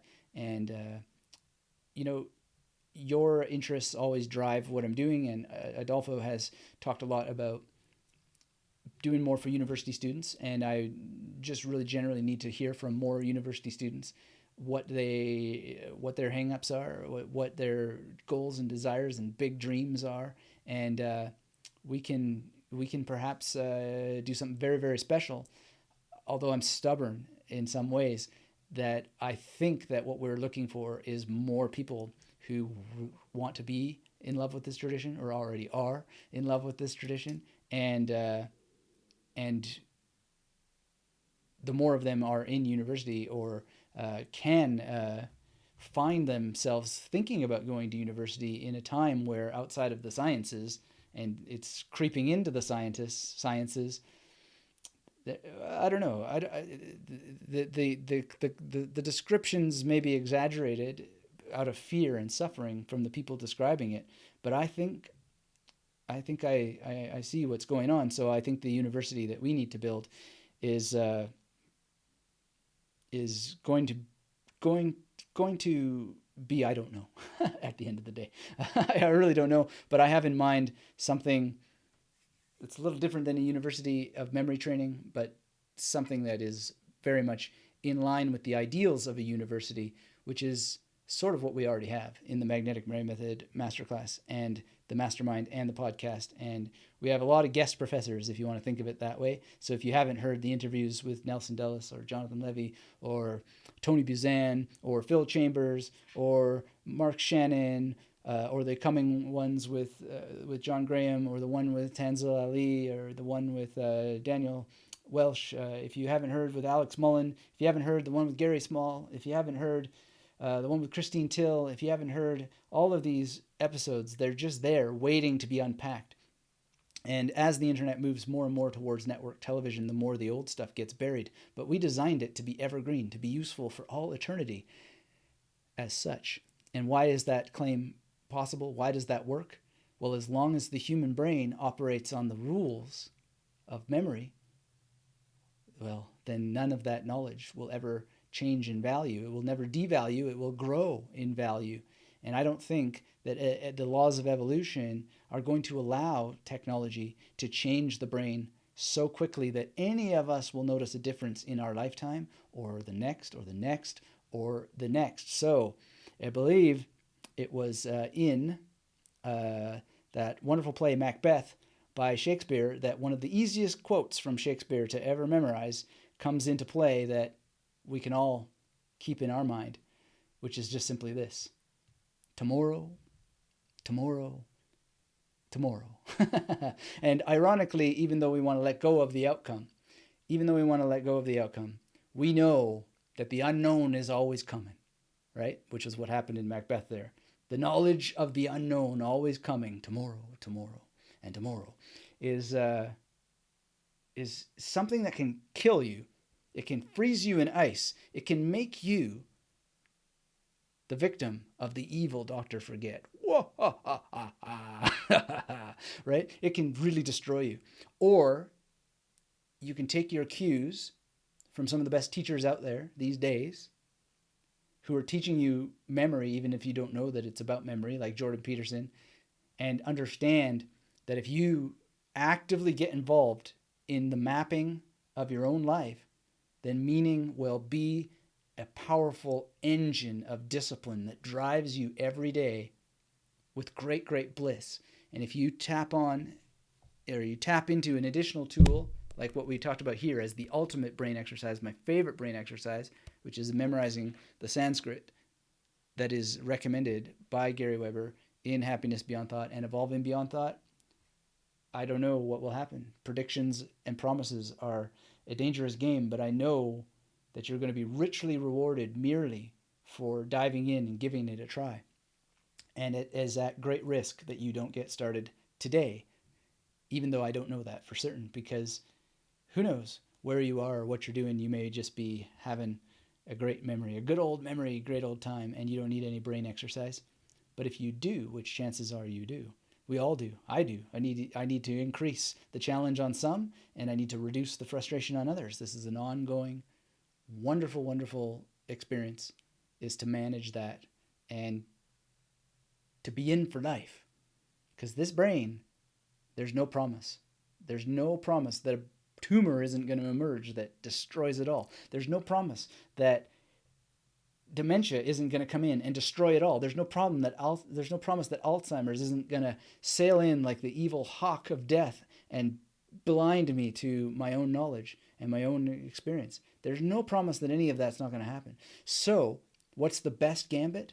It is to train the memory every single day and do so in such a way that the focus and the concentration is on the joy of having this mind right now, alive to everything that life has to offer, and then to make as perfect of a circle of this energy as with that energy as possible, and see that this can grow and grow and grow in value, and then just let it go and do what it does, because there's no control.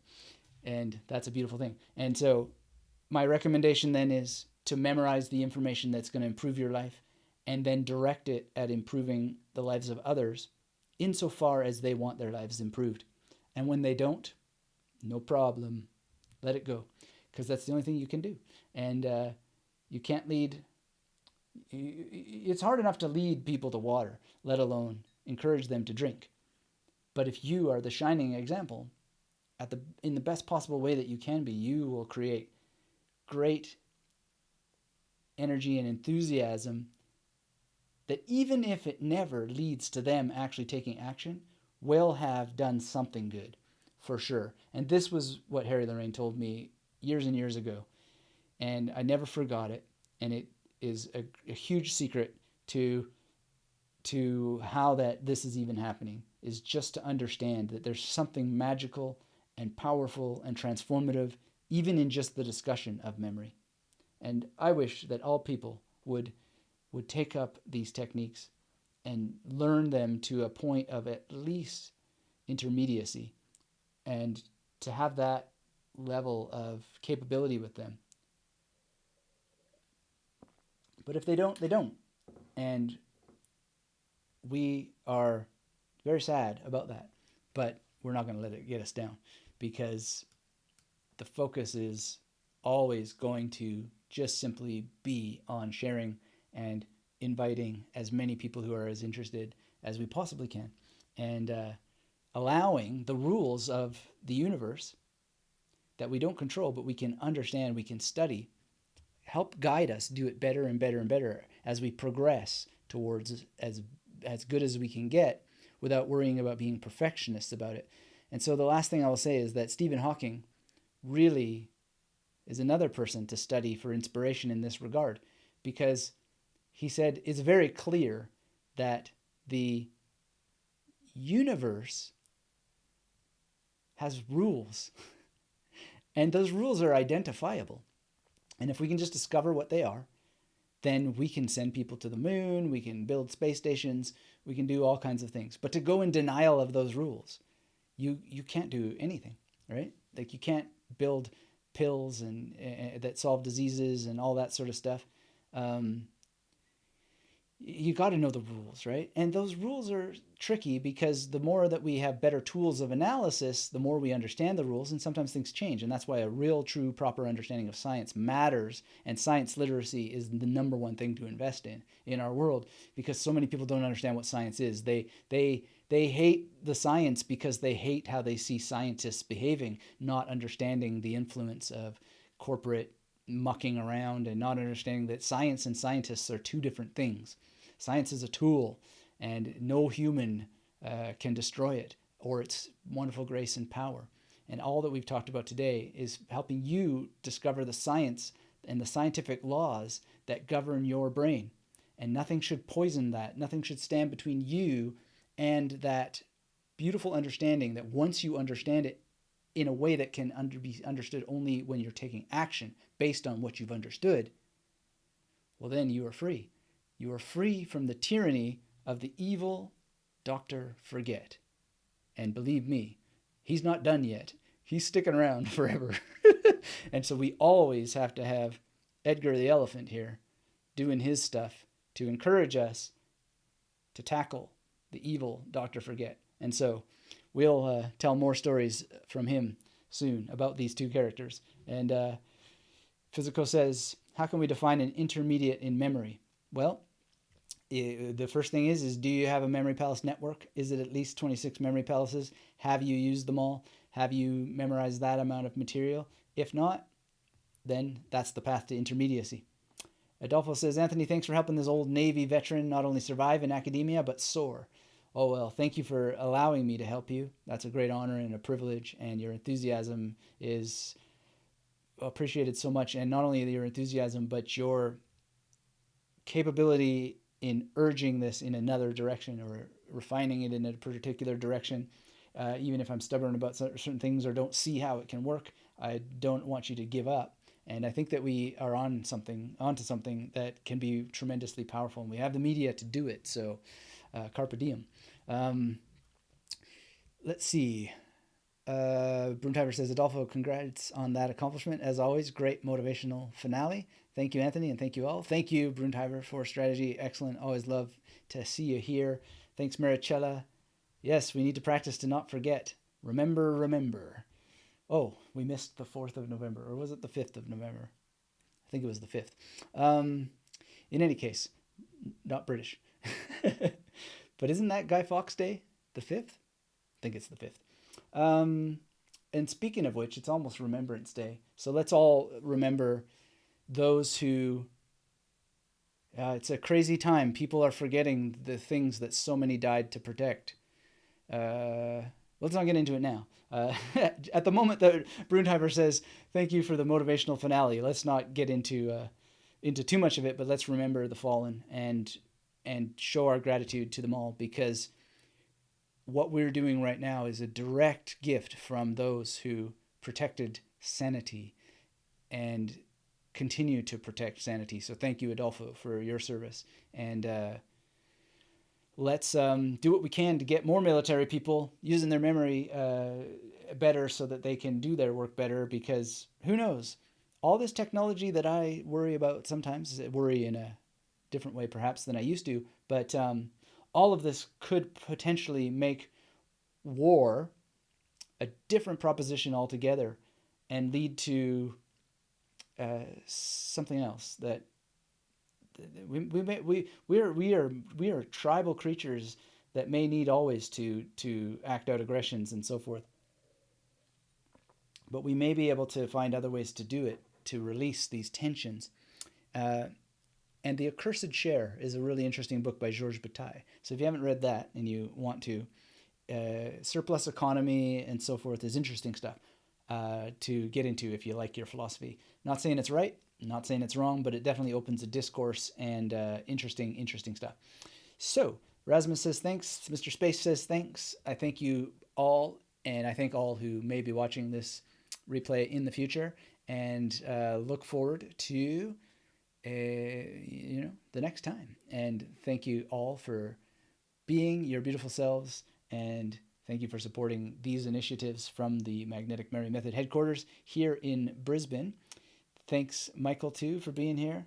I feel that I would love to go longer, but you know, everything, as we learn in all the great movies, everything that has a beginning must come to an end. And so this live stream comes to an end. Thank you, everybody, for being here today. Come visit me at magneticmerrymethod.com